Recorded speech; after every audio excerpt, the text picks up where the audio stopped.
Hello, my darling little gremlins. Are you familiar with the movies League of Extraordinary Gentlemen and Van Helsing, starring Sean Connery and Hugh Jackman, respectfully? Personally, I'm more of a Van Helsing fan, mostly because I had discovered that one first in my childhood, and Mr. Van Helsing's hair. Now, the two things that those two movies definitely have in common is the fact that they take Gothic classic literature and combine them into one adventure. Plus Tom Sawyer for the League of Extraordinary Gentlemen. He's kind of just there, but it is fun. Also, that one has some Sherlock Holmes vibes.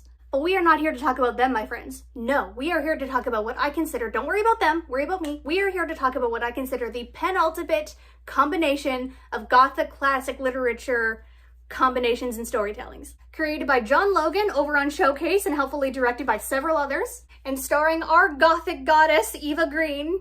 And I just want to talk about it. I just want to talk about one of my favorite shows and just nitpick every little episode, tease out all the little nuances and guilty themes and tragedies. It's spooky, it's sexy, it's poetic. The writing, the dialogue, my funny little rants are not going to be able to capture the majesty of the dialogue. Yes? I'm sorry, I woke the cat. Anyway, my ramblings are not going to be able to capture that majesty of that writing, but I still wanted to give it my fair shot. And I will admit, it's like rated R, so it's gory, and in regards to its being sexy, I'm gonna have to dance around a couple of scenes in regards to descriptions.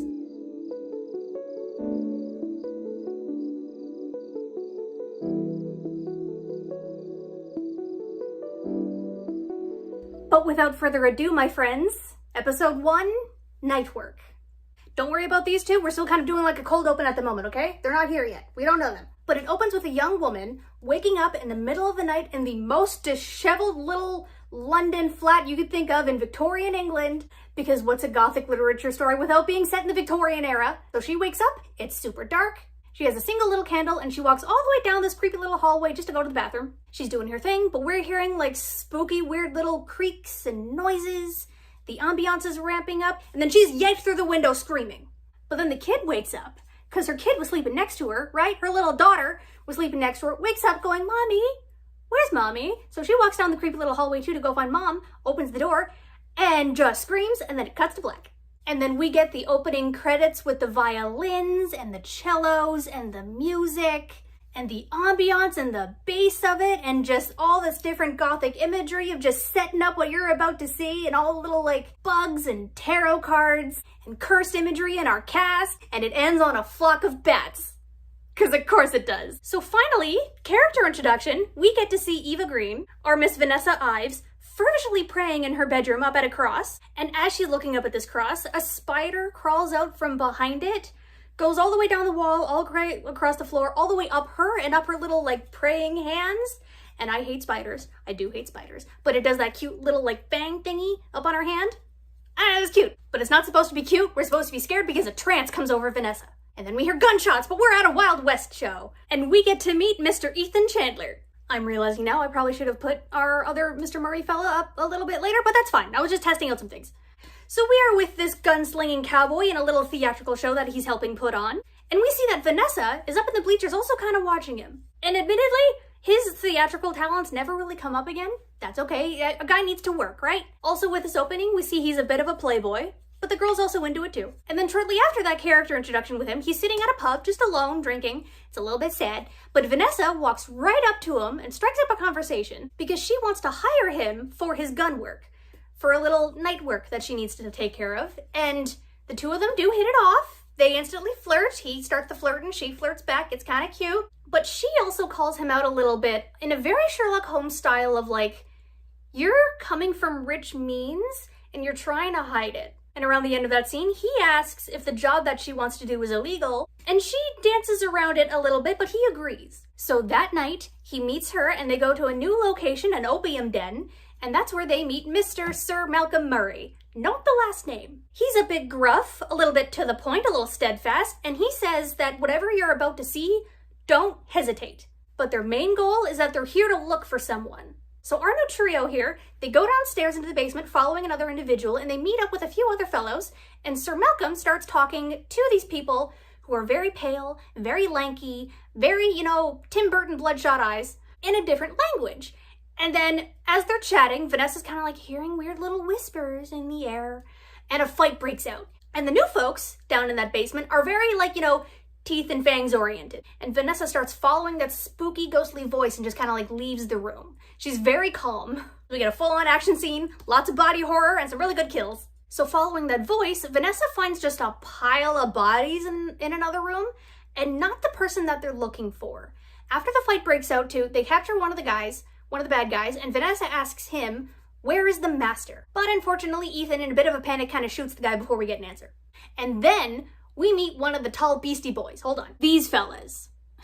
So we assume this might be the master she was talking about. I'm realizing I don't have a whole lot of vertical space, so I'm gonna have to make do with what I got. So this tall boy just crawls out of the pile of bodies, right? Big new fight breaks out, but it freezes and stops and just looks at Vanessa when it sees her, but then Malcolm comes up and kills it. And Ethan, our newbie, is a bit freaked out. Character introduction again, because our three friends, they head off to a resurrection trade business where it's just a bunch of people carving up and examining bodies in just this very dank tunnel-like basement. And our friends are then directed to a new guy, Victor Frankenstein, because of course he's down there, and of course he has his own little room lab. He needs his privacy. Also, his name, of course, is the longest, so that's gonna look the most awkward, but okay. So Victor, in this introduction, is like your classic mad scientist, not so mad scientist. He's stubborn, he just wants to be left alone to his work, and him and Ethan kind of like spat for a little bit. Although Victor asks Ethan if the Americans know anything about galvanism, because he's interested in that, because of course he is. And then Malcolm, Vanessa, and Ethan bring out the body of the tall boy to show Victor, and he is fascinated, because this thing ain't human. So Victor, clearly fascinated, immediately starts an autopsy and grabs a scalpel, starts peeling back the skin along its chest, and realizes it has like an exoskeleton, but also Egyptian hieroglyphics carved into that exoskeleton just underneath the skin. Like tattoos, but better. And Ethan is just, what the fuck's going on? So we cut there for a second, scene-wise, and then we snap back over to, the cold open that we talked about?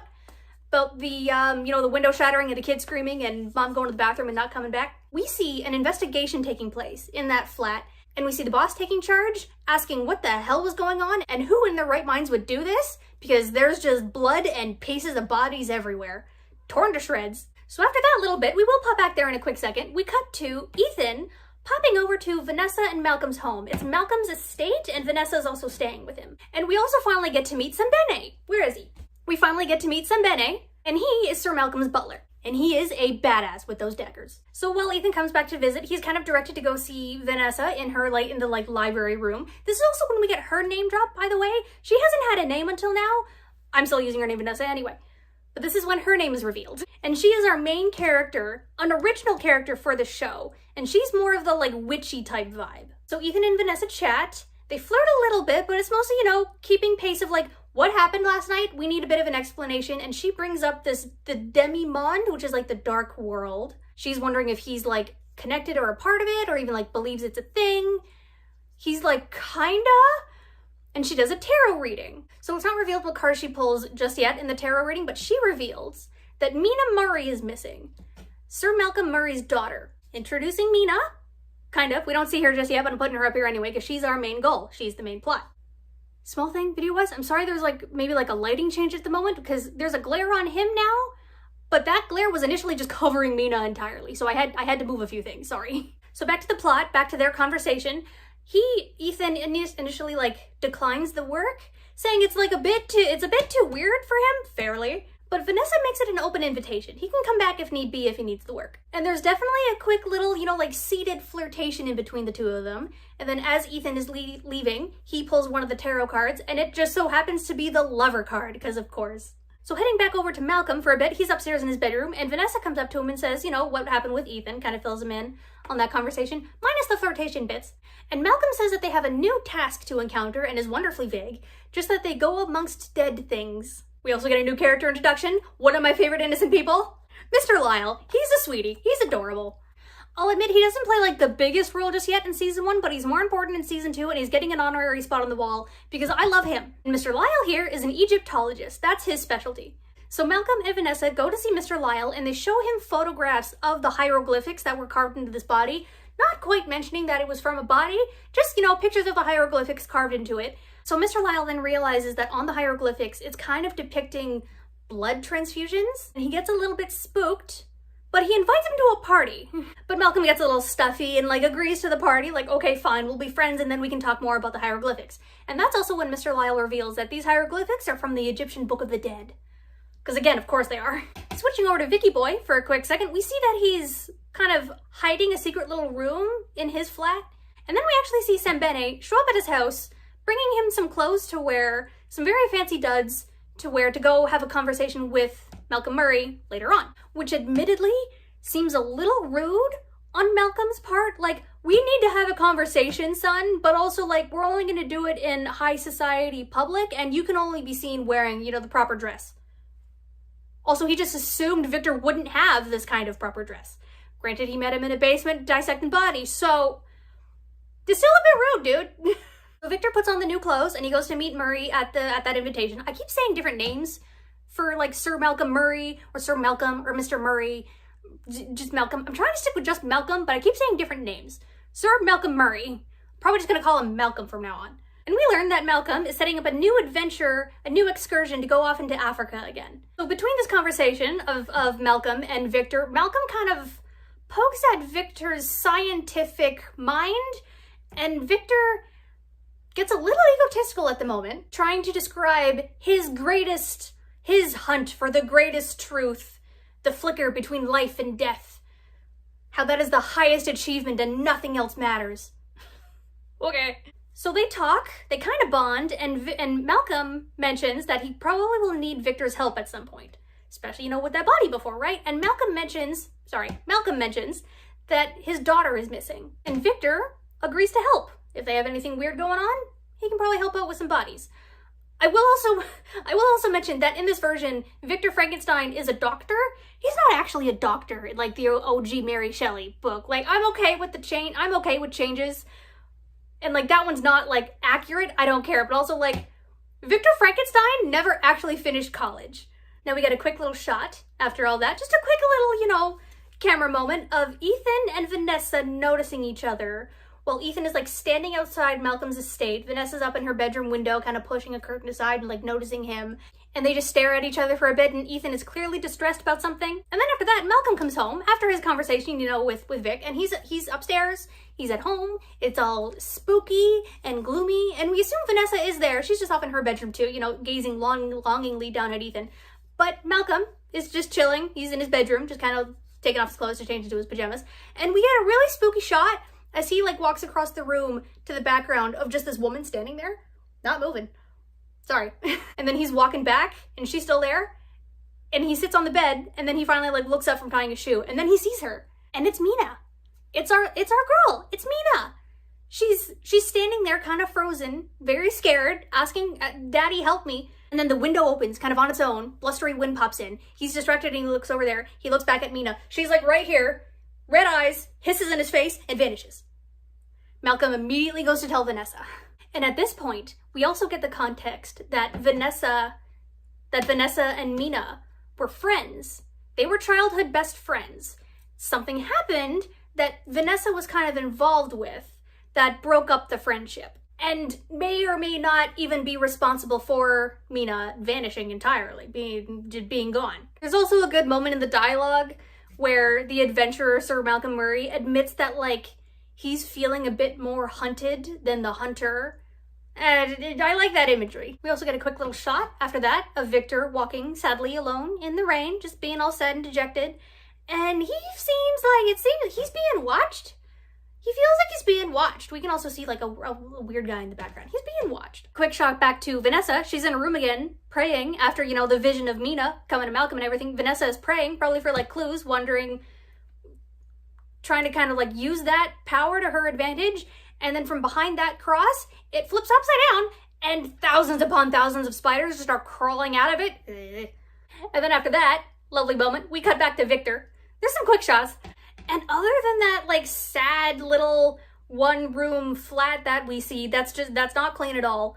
He pulls back a bookcase, revealing another door, goes through the door, and it opens up to this giant lab. Because of course he's got a lab. And as he's walking through, we notice a slab kind of in the background that he's like conveniently walking in front of with a body on it. And as we're walking through the scene with Vicky Boy, he tenderly like pauses for a moment at that body, grabs like a cloth, a handkerchief, and like tenderly wipes away some blood around the stitches on the dead guy's head. It's a little stormy that night too. And at one point the camera's, you know, like sticking with Victor, but it pans down while he's like fixing a thing, something sparked in his lab, and then it goes back up, and then it goes back down again, and it's still following Victor, and it goes back up, and the body's gone.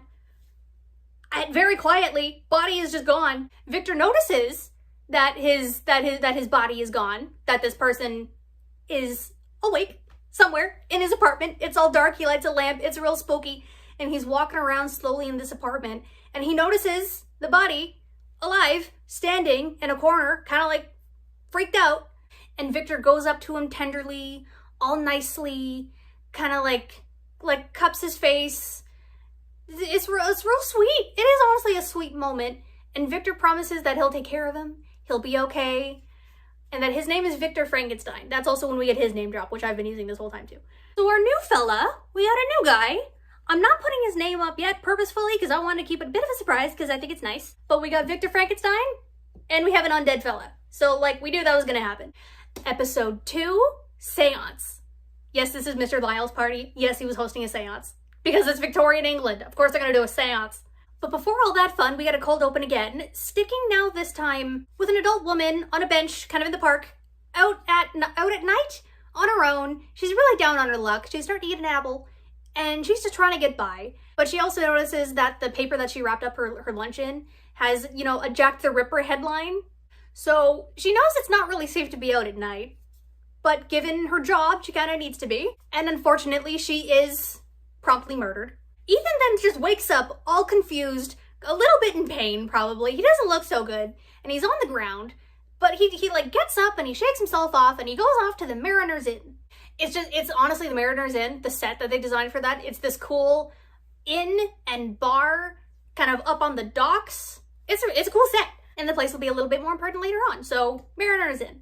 Popping over to Vicky Boy and our new fella, we see the two of them, you know, sitting at a little table together, bonding and talking, mostly Victor talking to him, but also like teaching him how to like eat, but he's taking care of him and they talk. Victor then considers calling him Adam, which the first man, sure, but Victor isn't exactly the religious type. He doesn't really go for that. So he grabs a book of Shakespeare and he has our new fella pick a random name from that. And that's when we get the name Proteus. This is Proteus. So we got Vicky Boy and Proteus, and it's very sweet, honestly. And because as Victor is saying Proteus's name, kind of telling him, this is your name now, Proteus says Victor. It's just sweet. New character introduction again, we get Miss Brona Croft, and I'm quickly losing room on my page, on my wall. Small thing too, we still have 2 people who need to go up on the wall, so I'll need to figure out where they go. We get Miss Brona Croft, played by the amazing Billie Piper. Ethan's in the Mariner's Inn, right? We're back at the Mariner's Inn, and she just walks down the stairs, walks right up beside Ethan, who's at the bar, who grabs some breakfast whiskey, and just grabs a drink with him. Just grabs his whiskey and drinks it too. So they chat and instantly hit it off. They're instantly also cute together. And we also learn that she's a prostitute who works at the Mariner's Inn, and she has a very violent cough. She, like a handkerchief and everything, bits of blood in it. And foreshadowing, Brona, the name Brona means sadness, I think in Gaelic. I could be wrong, check me on that one. But yeah, her name means sadness. In a gothic literature story, this is not gonna go well. So after the chat, after those 2 chat and kind of hit it off, Brona leaves, off to do, you know, her job. And Ethan immediately takes a room at the Mariner's Inn. So cutting back over to the main plot, we're back at Malcolm's estate. We're back at the main house, which is a very fancy house.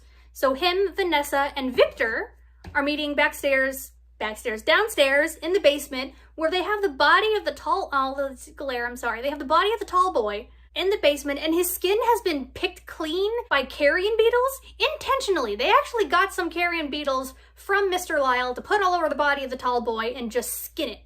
So we see the hieroglyphics properly now, perfectly, and Victor does like a full autopsy, or at least he tries to, piercing into the thing, and he does take a bit of blood. And then, little character bonding moment, we see that Vanessa notices a bag of poetry in Victor's, or a book of poetry in Victor's bag. They share some lines, and they bond, it's cute. So then once they do the examination, they all head upstairs, and they do an examination on the blood that Victor collected, and they realize that it is human.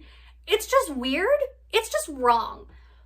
Because, yeah, he's not exactly healthy. And Victor suggests hiring a hematologist, which Malcolm is like, oh, hey, I actually know a guy. Okay, I'll call him up. So then Victor leaves, and then Vanessa tells Sir Malcolm that Victor has a secret. How she knows this, we don't really know, but also she's a witch and we just kind of go with it. Character intro again, because we actually stick with Brona. We cut over to Brona, and she goes up to this really fancy house in this more than rich suburban estate house. Like, it's fancy. She goes in, and we get leaned all like hallway fancy stuff, and there's this long hallway opening to this giant ballroom covered in portraits. And they're portraits specifically, you know, people faces, because we meet Dorian Gray. So yeah, Dorian Gray owns this super big fancy house with all of the portraits everywhere and has hired Brona for the day. We then cut over to Malcolm and Sembene going to the investigator about the cold opens and the murders and, you know, the body pieces. Malcolm and Sembene go to talk to that guy, the boss guy. He doesn't have a photo.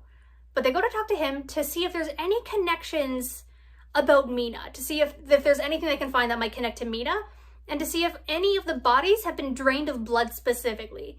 Admittedly, no, they have not. Because also we have seen just blood coated everywhere. So back to Dorian and Brona. He's hired her for the day to take some very lewd photos in his house. I feel so bad for the photographer. Hopefully he was paid well. And we see that, like, Brona's, you know, doing her job. And Dorian is kind of just bored until Brona coughs and coughs up blood. That's when he gets interested.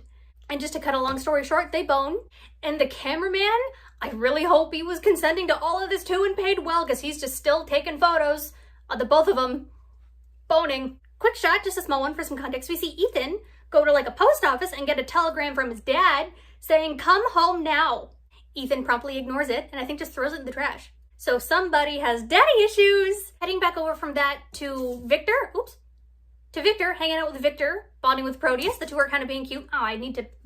So anyway, bamfing back over to Victor and Proteus. They're just talking. They're just bonding. Victor's kind of helping Proteus, you know, learn, teach him some things. And we're realizing that Proteus is starting to remember things, possibly of like his past life. And then he gets sad because he realizes that he may have hunted whales when he was alive. And they bond. It's very parental on Victor's part, I will admit. Now it's time for the party. Now it's time for the seance. Back to Mr. Lyle's house. This is also when we get a quick bit of context, because Malcolm and Vanessa go to the party together, right? But Malcolm, it's very patriarchal, because he goes off with Mr. Lyle, you know, chat about business and the Egyptian hieroglyphics and, you know, work. And he just tells kind of Vanessa to like go off and mingle with the others on his own. I think Mr. Lyle's his wife and is in the other room. So there's definite patterns of him kind of like directing her around. Then that does play into the theming a little bit. So she goes off on her own, enters this other room in this gorgeous dress, and meets Dorian Gray, who's just there because he just happened to get an invitation, and he just happens to get invitations to random parties all the time because he's like that well known, but is really not anyone's friend, and he doesn't really know Mr. Lyle, but he's here. And those two, Dorian and Vanessa, they flirt hard. Like, it's not just bonding. The moment they see each other, before they even say anything, they're already like eye-boning each other. So yeah, they're flirting. But then we're kind of interrupted from their conversation by the seance that is starting up, and Mr. Lyle brings them all over to join at the little table, and we meet Madame Kali. So there's several people at the table. There's about 10 people. Madame Kali, Mr. Lyle, Malcolm, they're kind of all together. And on the other side of the table is Vanessa facing Malcolm, and Dorian next to her. There's a few other NPCs in there too. But they're the main five that we get. So the lights dim, they light some candles, things get spooky, things get a little fun for a little Victorian seance, and Madame Kali is doing her thing. And then Vanessa kind of takes over the show, but not intentionally. She goes into a trance, she's speaking in tongues, and she just starts channeling the dead unintentionally, and she starts talking to Malcolm as his dead son, Peter. It's chaotic, everyone just kind of starts screaming, and it ends with a very dramatic moment of Vanessa crawling on top of the table. There's also a really cool shot where she just kind of like leans over and touches the table, and the whole thing just shatters. That was neat.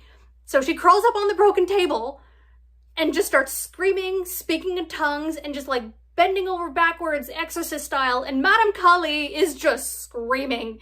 So it cuts there. Vanessa is kind of like snapped out of it, and she's just leaving the room. She's just walking back home, and it's raining. And she finds a random guy in the street, and they just start boning in an alleyway. Girl ain't really having a great night, And we also notice that Dorian, where is he? Dorian. Sorry. Mr. Rich Man McGee here kind of follows her into the night and sees her boning of the random dude in an alleyway, and he's all sad. Also, I forgot to mention that before, like, the main possession really happens with Vanessa, Madame Kali kind of whispers the name Hartnett. That really kicked things off for Vanessa. And then the possession chaos happened. So also in the possession, you know how I said Vanessa was kind of channeling the dead and talking to Malcolm about, like, as his dead son, Peter? We're getting hints through Peter that Peter was on a trip with Dad, with Malcolm, in Africa, and he got sick, and Malcolm is just stunned to silence and is miserable. And yeah, after all that, Malcolm also just heads home, super sad, and Mr. Lyle is probably definitely regretting inviting those two. But there is a tender little moment after all of that chaos of Sir Malcolm coming home, and he sees Vanessa asleep in her bed, and he tucks her in a little bit, and then he leaves. Like, that's cute. The next morning, we are then back with Ethan meeting up with Brona back at the Mariners Inn, and they're talking, they're flirting, they're being so cute, and they agree to an actual first little date. So then swinging back over with Malcolm, after their little bit, swinging back over to Malcolm, he goes back to visit Mr. Lyle and apologizes for what happened, and Mr. Lyle is surprisingly cool with it. If anything, he probably thought it was a little better than Madame Kali's performance. So the two talk business over the hieroglyphics, and we learn through Mr. Lyle's information that he figured out it's about these two figures, Hartnett and Amun-Ra. And it's a really dark, spooky prophecy that scares him a little bit about these two figures, Hartnett and Amun-Ra, coming together as one. And if that happens, Hartnett would then become the mother of all evil. It's a bad omen. So after some foreshadowing, basically some foreshadowing and some information, we head back over with Victor and Proteus having a nice little bonding day out in the wild world. Victor brings him outside finally, because he's been wanting to go outside. It's been a little while. And he's a newborn. He's getting antsy. He wants to explore some things. So they take a day to go at Proteus's own pace to explore the streets. There's a nice little like montage of them just spending time together, and they're eating chestnuts. And around the end of that little montage too, Proteus, they end up at the docks and just the river. You see the River Thames, and Proteus sees all the ships, and he starts naming bits of the ships. More memories are coming up, and he even turns to Victor and asks, "What am I?" But before Victor can answer, that's when Brona and Ethan kind of show up on their own little date, and we get the four of them kind of like talking. It's cute. And after that, Victor and Proteus head home, mostly to have a conversation, because Proteus wants some answers about what he is, right? So they're gonna talk. Victor's about to like sit him down and they're gonna talk. But the thing is, after a very nice day, after a very nice long day outside, and they're bonding, they're building up a little friendship, Victor's being really nice to him, as they're talking, or like about to start this really super important conversation, a hand sprouts out of Proteus's chest. You know in those like fantasy moments, you have like the villain standing over the hero, and then like a sword appears in his back, and he's like, ah, and he falls. Yeah, so that, but it's like a hand out of his ribcage, and then another hand sprouts out, and he is torn in half. And there's a new man standing there who was hiding in the lab because they're back home. He was in the lab, tore Proteus in half, stepped into his place, and he has the sickest opening line of all of these folks of just, "Your firstborn has returned, father." Cut to black. So now we have our proper creature. And you thought Victor was gonna be a good dad and take care of his responsibilities with his undead folks? No, you sweet summer ween child.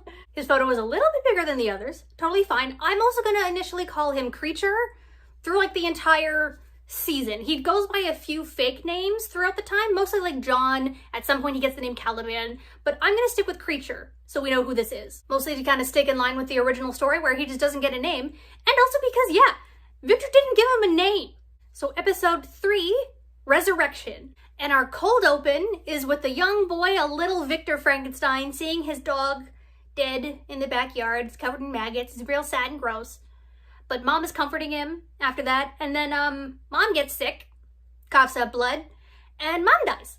And for little Victor, it's all very inspiring because that's when he decides to be a doctor. There's also a really nice like poetic line. Like I said, I cannot mimic any of the beautiful poetry at the dialogue that they're saying, but there's a nice line of just death is not serene when little Victor is just not okay seeing his mom die. I love the dialogue. So back to present day, we get to officially meet our creature.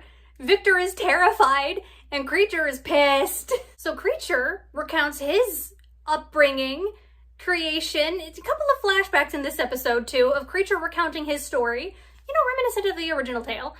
And there was a lot of blood, there was a lot of screaming. This dude was coated in blood when he woke up, but Proteus wasn't. He's just screaming as a newborn when he's first awoken, and like clinging to Victor, and Victor's freaked out and just runs. He just dips, leaving this poor boy in the lab, covered in blood, all alone. So after a few days, he's still alone in this lab. He found a blanket, definitely questioning his existence, as only this like gothic darkness can, and he's studying people in the streets from the windows. And he also has books, because Victor left some books behind, so he taught himself to read. And he teaches himself to read with poetry, actually, based on the books that Victor left behind. And out of everyone here, he is the most well-spoken. He is the most poetic out of all of them, and he sees himself as an animal. And now he's hunted down Victor to call him out, super angry, demanding some things soon, but also acknowledging that these two are bound together in just the tiny little line of like thee and me. I love it. We're gonna leave them in their little like happy scene for a moment, and we're popping back over to Vanessa. She's back home and she suddenly gets a vision, clues of where Mina is. Mina kind of shows up at the end of a hallway saying, hey, help me. And Vanessa is hearing all of these like animal noises, as well as the clue from Mina that she's kind of around those that feed at night. And Vanessa immediately goes to tell Malcolm. They're really working together to find Mina here. So cutting back over to Vicky Boy and our Creature here, he's still monologuing. He is still kind of monologuing, but like Victor also like deserves it. So Creature's still monologuing and tells Victor that he came to London to seek out Victor, and that people really didn't like him at all. Just for being ugly, super rude. At one point, he's just beaten in a back alley. And it's in that back alley when he also meets his first act of kindness ever. Because that is where the theatrical gentleman Vincent finds him. I don't have a photo for Vincent. Probably should have got one. He's not that important to the main plot. So Vincent finds him in this back alley, right? Just recently beaten the crap out of. And Vincent, he takes pity on him, sees this guy just needs a little bit of help. He buys him some dinner. And as they're having dinner, as they're talking, Vincent offers him a job. So he sets him up a job at the Grand Guignol. I don't know if I'm pronouncing that right, but this grand theater that's super important to London history. Grand Guignol, let me know how to pronounce that one, honestly. And there's a fun little Easter egg as they're walking around the stage, because on stage they're practicing Sweeney Todd. Yeah. So Creature is then hired on to be the new stage rat. He's the one who kind of like works in the background doing all the little machinations to do all of the like sound effects. And there's also even a place in the basement for him to live. Vincent is super nice to him. Just this random guy he found on the street. But there's a place for Creature to stay, and this is the guy who calls him Caliban. So this is like his first name. So he's finally happy. He's finally got like a job, some stability, a nice little home, but he does still sort of like stay in the shadows because the other staff are still kind of like put off by him. Except for one other lady. So by day, he's a theater worker, kind of like I said in the backstage background. And by night, he's been hunting down Victor. Back in the meeting, back in present day, Victor actually like apologizes. He's kind of freaked out by the whole thing, but he does apologize and kind of also, again, the ego kind of kicks in of like, what do you want from me? And then Creature demands from Victor, make me a companion. So then we cut there over to Ethan and Brona having a little date. They're just kind of like chatting. It's real sweet. But they're also talking about her illness and how she can't afford medicine. So things are getting a bit more grounded for them. They're actually building a good little like relationship. Cutting then back over to Malcolm and Vanessa. They're planning a new like excursion, based on the last clues. And then Ethan pops up back in their estate because we're at Malcolm's house. Ethan kind of pops in and says, hey, are you guys doing anything? You guys need any work? You want to hire me again? Is that open invitation still there? So yeah, they hire him on again, and Malcolm goes off to plan some other things, and then Vanessa and Ethan chat. So through the context of that like conversation, we learned that Ethan's home life really kind of sucks, and Vanessa mentions her visions. So they're getting a little bit more personal with each other too. And since Vanessa mentioned her visions, Ethan is kind of like okay with supernatural stuff. I mean, yeah, he saw all that stuff. But he's like getting more used to it now, and he does ask what happened to Mina. And Vanessa mentions that Mina met a Mr. Jonathan Harker, but that kind of led to an affair with another guy, another creature, a master, who she's still kind of bonded with and trapped with. Don't know what happened to Jonathan Harker. So our main crew now, actually, Ethan, Vanessa, Malcolm, and Sembene, they all head to the zoo at night. And they're following the visions and animal noises that Vanessa was hearing to see, like, the animal noises she was hearing before, to see where that, like, lines up in the zoo. And at one point, while they're walking, Malcolm kind of pulls Ethan aside and tells him that, like, whatever happens to Vanessa, let it unfold. Don't worry about it. Kind of let it happen. And Ethan's not okay with that. So while we're strolling through the zoo, the first thing we kind of, like, come across in regard to, like, spooky animals is just a wild pack of wolves. Not in cages, they're just there. And these wild wolves are stalking them, circling them, and they're in danger. And this is also kind of when Vanessa catches that something is wrong, and she immediately looks to Malcolm and says, "What haven't you told me?" She knows something's getting a little, like, sneaky. So these wolves, all growly, all teeth, not being very nice, not being very good boys. They're very good boys, but also, like, they're probably hungry good boys, and they're about to attack. The leader of the wolf pack, like, approaches them, but then Ethan steps forward, tells everyone to just not move, and to not look away, keep maintaining eye contact with the wolf. I don't know if that's accurate. But he slowly approaches the leader of this pack, and he just holds his hand out, paw him down, and the wolf is just growling at him and staring at him.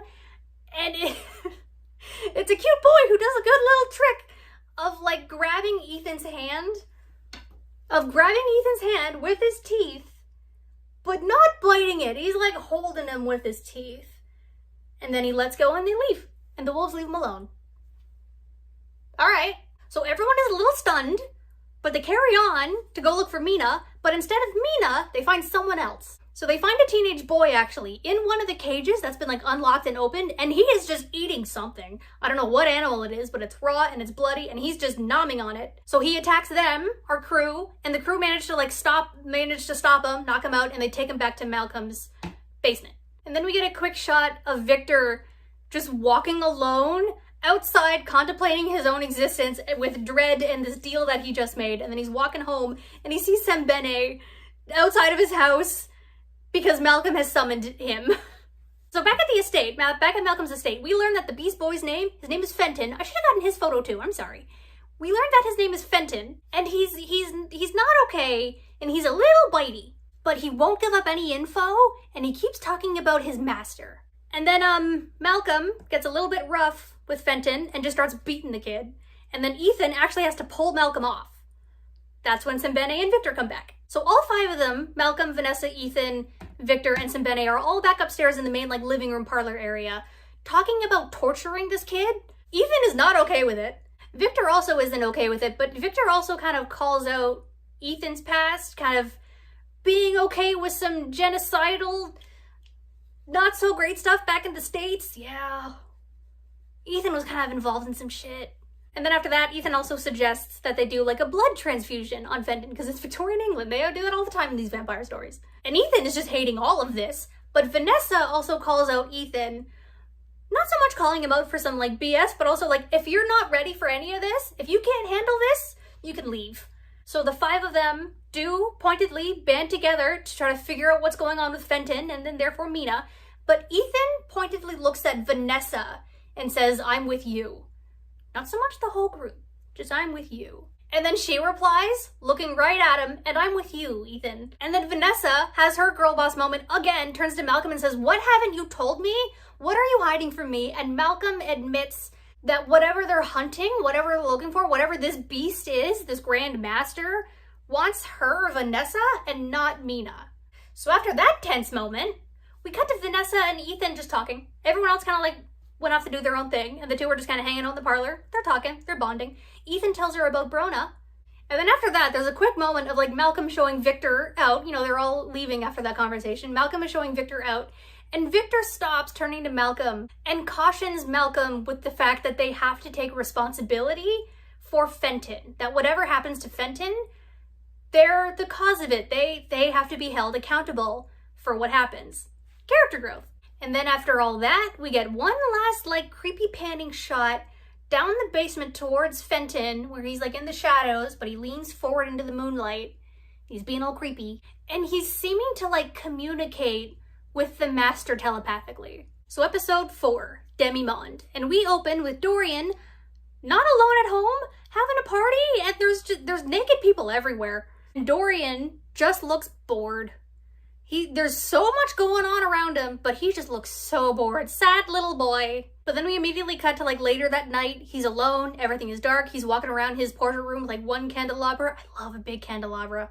He's walking around and he pushes open this one secret portrait that's like life-sized, and he walks through it into a secret tunnel lined with mirrors just reflecting him on every direction. And it enters this one room where there's just a stool and a big portrait, again, a big painting, just a big painting. We don't see it.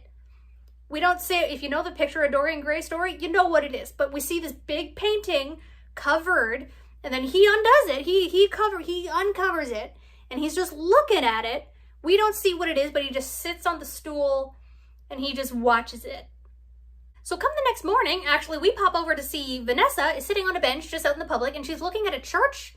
She's just watching a church in the distance, and a little girl pops up to her and just starts a conversation, as only brave little kids can do. So this little kid just like pops up, sits down next to her, and starts talking. And it's initially fine. It's just this kid having a little conversation with this nice strange lady. Things get a little bit spooky after a second, but then we realize, oh no, this kid's actually fine. It was a bit of a fake out, but we get a fun Easter egg where the little girl's name is Lucy. Then she gets up when her nanny shows up, and they just run off. And then, alone now, Vanessa, still looking at the church, notices Dorian, like across the street, just walking his way down the street, minding his own business. And she gets up and follows him. And she follows him to this like public greenhouse. It's huge, it's gorgeous. She follows him to this greenhouse, and she's kind of like watching him, and she wants him so bad. And while he's just stopping to admire a flower, she does come up and, says hi. She's not overly creepy. She does come up and say hi. He says hi. He's excited that she's here. They flirt again, and they talk and they bond over some belladonna plants.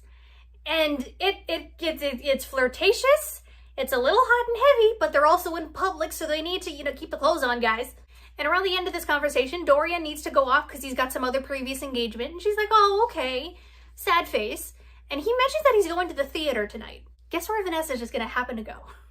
So after the garden, we're cutting over to Victor at Malcolm's estate. Malcolm is not there, but we're cutting over with Victor and the hematologist that they hired, who just so happens to be called Van Helsing.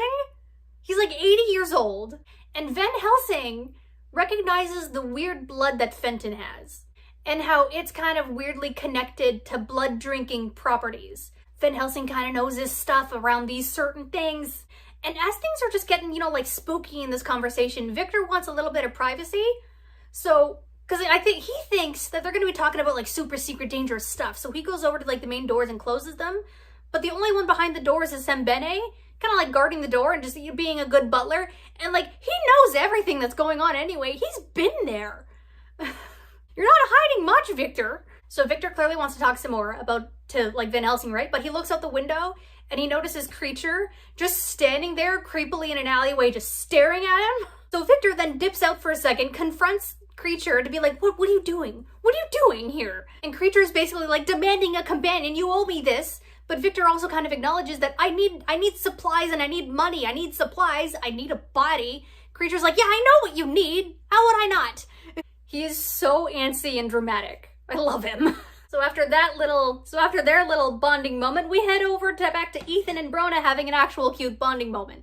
And at this point, these two are definitely sleeping together. So while they're lying in bed at one point, she kind of opens up to him about her past trauma, and things are bad. And Ethan is the best boyfriend. He just lies there all quiet, and he's listening, letting her get this out in her own pace. And he just listens.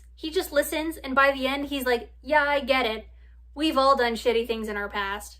And then after that, to lighten the mood a little bit, because things got a little, depressy, they plan their next little official date. So then after that funness, because of course we can't have too much happiness, we pop back over to Malcolm's estate. Malcolm is home now, but we're back with Fenton in the basement, who's not having a great time, and is weirdly calling Vanessa mother kind of a lot. So Malcolm is constantly fighting for answers out of Fenton, but at the moment, Victor sedates Fenton to have him pass out for a quick second, draw some more blood, and Ethan is there before the next date. Ethan is back, questioning all of this, and Victor, while he's doing the whole blood thing, wants to do a blood transfusion and tells Ethan to roll up his sleeve. Ethan refuses, just staunchly refuses, and Malcolm steps in to do the whole blood transfusion thing. But at that moment too, we notice that Sembene kind of notices Ethan be a little bit too defensive about the whole blood sharing thing. Sembene noticed a few things. So after a little bit, while Fenton is kind of like resting, I guess, Malcolm, Ethan, and Victor are back upstairs. They're kind of all chatting. Malcolm and Victor are chatting about like the investigations that have been going on with the cold opens before with the murdered ladies. And Ethan is very on edge. Ethan and Victor kind of like bite at each other a little bit of like a brotherly standoff kind of thing. And Malcolm steps in for like a distraction moment to initially to just talk about his like next Africa adventure that he's planning and his obsession with the source of the Nile. And it does actually like distract and calm them down for a bit. And then Malcolm actually invites Ethan to the next African excursion, but not Victor. And then after that conversation, Vanessa pops in after having a very nice day out in the gardens and sort of like playfully, skeptically also kind of calls out Malcolm to be like, you're not actually going to the Nile again. I know you, you're not doing that again. And Malcolm is very steadfast of like, yes I am, this is my passion. And then Sembene pops in, says that Fenton is awake, and they all go back down to go talk to him. So Fenton now does seem calm, he does seem, normal, and he's saying that he's hungry, and he's not being all bitey. So Vanessa like rolls him an apple, but then Fenton, snaps, throws that away and just demands flesh because he's still not okay. So after that little spat from Fenton, Ethan goes back upstairs to just leave, and Vanessa kind of follows after him. And back upstairs at the main door, they do talk about all of this weirdness, and Ethan still like leaves. And then after Ethan leaves, Vanessa also like, she goes to go back downstairs, but turns around and heads upstairs anyway, back to her bedroom. So then cutting back to Malcolm and Victor downstairs, they're just like casually standing there having a little conversation of like, where should we get, like fresh meat? We could probably go talk to like the butcher. And then Sembene just walks in, cat doesn't say a thing. He's walking in with a cat, and I love cats, but he snaps its neck and just gives it to Fenton, who just starts chowing down. And Malcolm and Victor just exchange a look of like, well, that worked.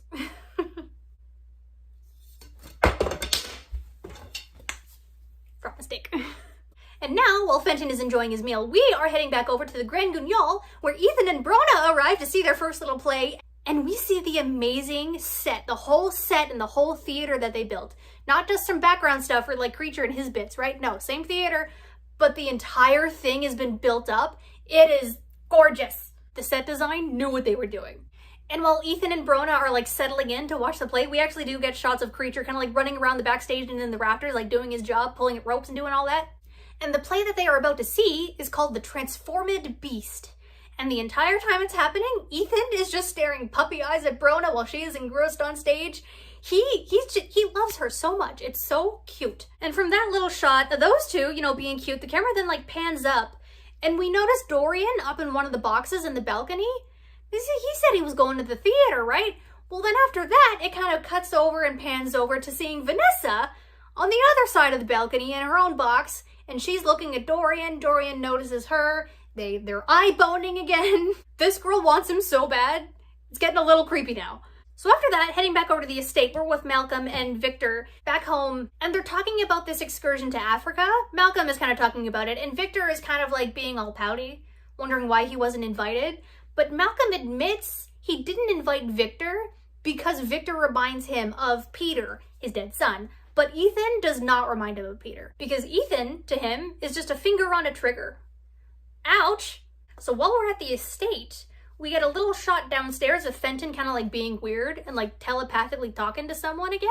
And he starts chewing on his own hand that's bound to a chain in the basement. I think I forgot to mention that. Fenton's in the basement and he's chained up. You can probably get that through the context. So back over to the play, we see that Vanessa and Dorian are just eye-boning across the room. That sounds awful, I'm sorry. But then we also get shots of, like Brona and Ethan just enjoying the play and being cute together. And we also notice another certain someone, Sembene, is there at the play, but he's also kind of like keeping an eye on Vanessa. And after a quick moment with the play, intermission happens. And with that, we cut back over to Malcolm and Victor, because at the same time, they're kind of hearing footsteps around the house upstairs. And Victor initially thinks it's just like Sembene walking around, but Malcolm is like, no, it's his day off. They're alone in the house. So they go up to investigate, going all slow and creepy. So those two, just Malcolm and Victor, alone in the house, go up and follow the noises that are happening in Vanessa's room upstairs. And in her room that had gotten in through the window is another one of these things. Another one of these tall boys in her bedroom. And Fenton also just pops out of nowhere because he's chewed through his own hand. So Fenton pops up, joins in the fray. There's an action scene.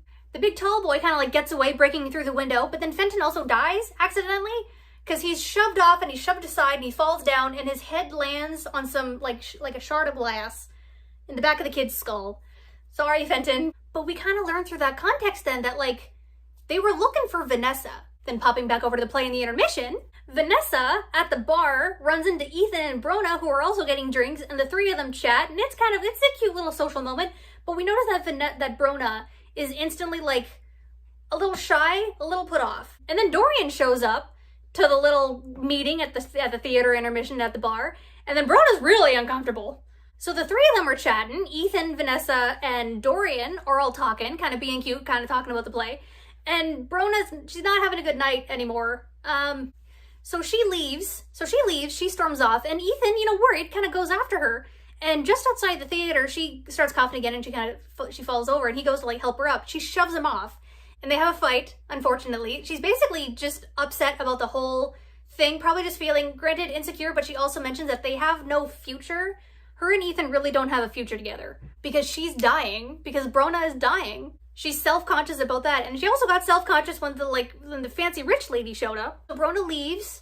Ethan's all sad and kind of just dejected. So then Dorian actually pops out of the theater to bring the couple back, to bring them back, like the theater's starting again, you guys are gonna miss it. Notices that Brona's gone and that it's just Ethan there and that he's all sad.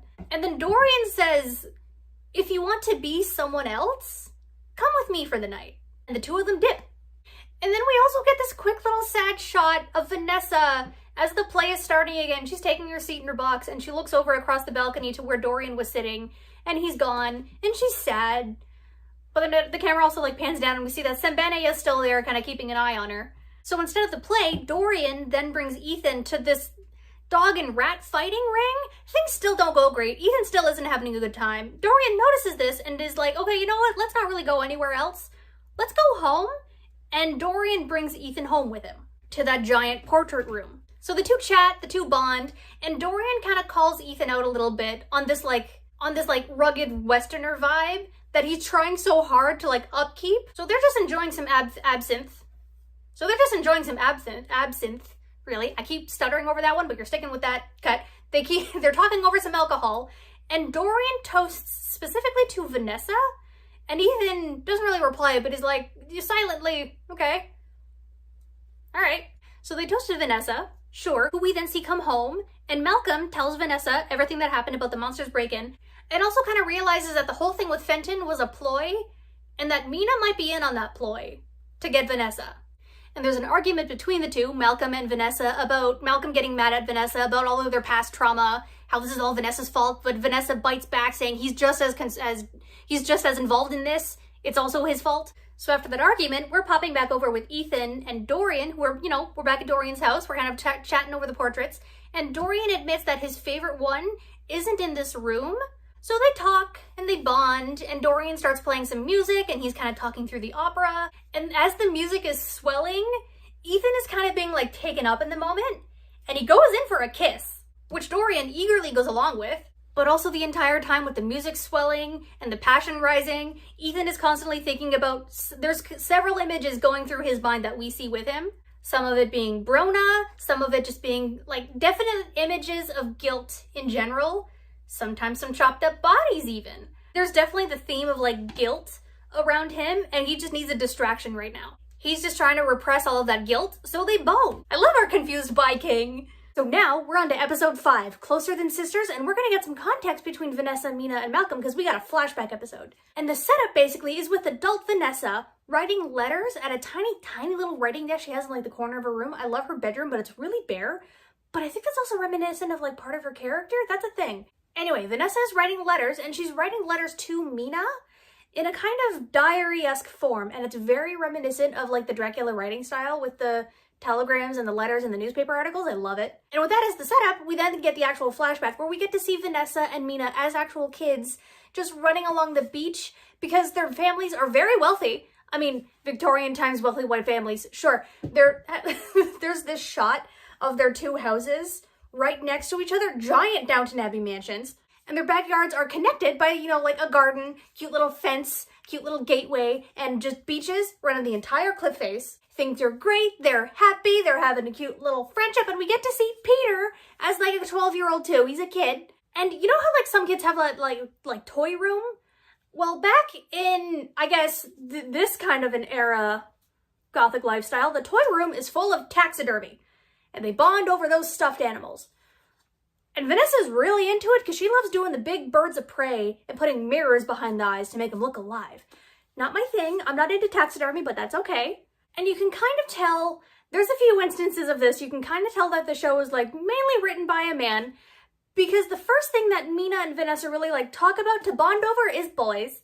And Peter, being the only boy in the little trio at the moment, he wants to go be an adventurer like his dad. And his dad, conveniently just at that moment, comes home from one of his grand adventures, and we also get to see Mrs. Murray, his wife, for the first time. She doesn't really get a proper introduction, she just kind of like slides into the scene. And she does seem very sweet, she seems just like a good mom figure, but pointedly, when Malcolm comes home, Peter runs right up to him, and Malcolm gives him like this like stern, good boy handshake.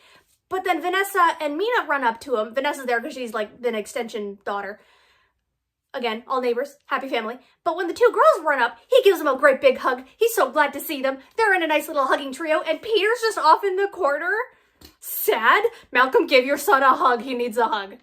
And worse yet, in regards to all of that emotional intimacy, when Mrs. Murray enters the room, sees that her husband is, okay, alive and, safe, because she understands the ramifications and dangers of these adventures. She's, the tiniest bit emotional. He goes, oh, don't worry about that, dear. Hi. Gives her a little peck on the cheek and then just leaves. Dude! So, like, early Malcolm, he just can't handle any emotional intimacy. Which I think definitely bled over into his, parental tactics. Also with, like, distracting Victor and Ethan when they were getting into an actual argument. He just distracts them out of it. Anyway, back with the flashback, we also get to see Vanessa's parents. They're not overly important, they are, but not, like, we only see them in this one episode, because we get to meet her parents when her parents and Vanessa are invited over to the Murray house for a big dinner now that Dad's home, having a big dinner sharing stories. And there is a bit pointedly set up, again playing with the themes of the show, and Vanessa's like dealing with her faith and everything, definitely trying to find it. Her family is much more religious than the Murrays. Not like aggressively so, but before dinner happens, her and her parents say grace, and Mina kind of looks at them like, what are you doing? That's about it. Just the Ives is a bit more religious than the Murrays, which definitely plays into Vanessa's characterization of herself. And, what's kind of connected to her witchy powers. And at this dinner, after Grace is said and after they're enjoying the meal, Vanessa is kind of noticing. She's at that age where she's kind of starting to get like a little bit curious, and she's noticing Sir Malcolm and her mom kind of exchanging eyes. Just kind of like looking at each other. And at one point, I'm not sure if it's directly after the dinner. Like, I don't know if it's the same day or maybe like a while afterwards. But at night, probably the same day if they wanted to like stay for the day and then, have a little night party. Well, it's nighttime and Vanessa is drawn into, there's this big hedge maze, very Shining-esque. She's drawn into the maze because she thought Mina and Peter were playing like a trick on her. I think she was hearing noises. It's not 100% clear, but I think it's also her magic just kind of like being vague. And she makes her way through to the maze to the center, and she sees Malcolm Murray with her mom. I pointed at Vanessa, but it's not Vanessa. She's a child. But Mr. Malcolm Murray, Sir Malcolm Murray, is boning her mom. And Vanessa, being 12 years old, is curious and like a little freaked out at what they're doing, but also curious and kind of watches. And she's curious because she's a child, and this is definitely the moment of like adulthood rearing its ugly head at her way too early. So fast forwarding several years now, we're back with like the beautiful Eva Green playing Vanessa, and Mina's all grown up as the actress is here. They're all grown up and everything's good, everything's happy. Adult Vanessa definitely does, feel a little bit more grown up than Mina, even though Mina is the one who's engaged, not to Jonathan Harker yet. And it's also mentioned that Vanessa feels a little envious of Mina, because Mina got to hold on to her childhood innocence a little bit longer. And at one point, before there's like an engagement party, Vanessa and Peter are walking through the hedge maze, and ever since they were kids, those two have been like cutesily paired off together. Everyone kind of assumes that they're just, like betrothed.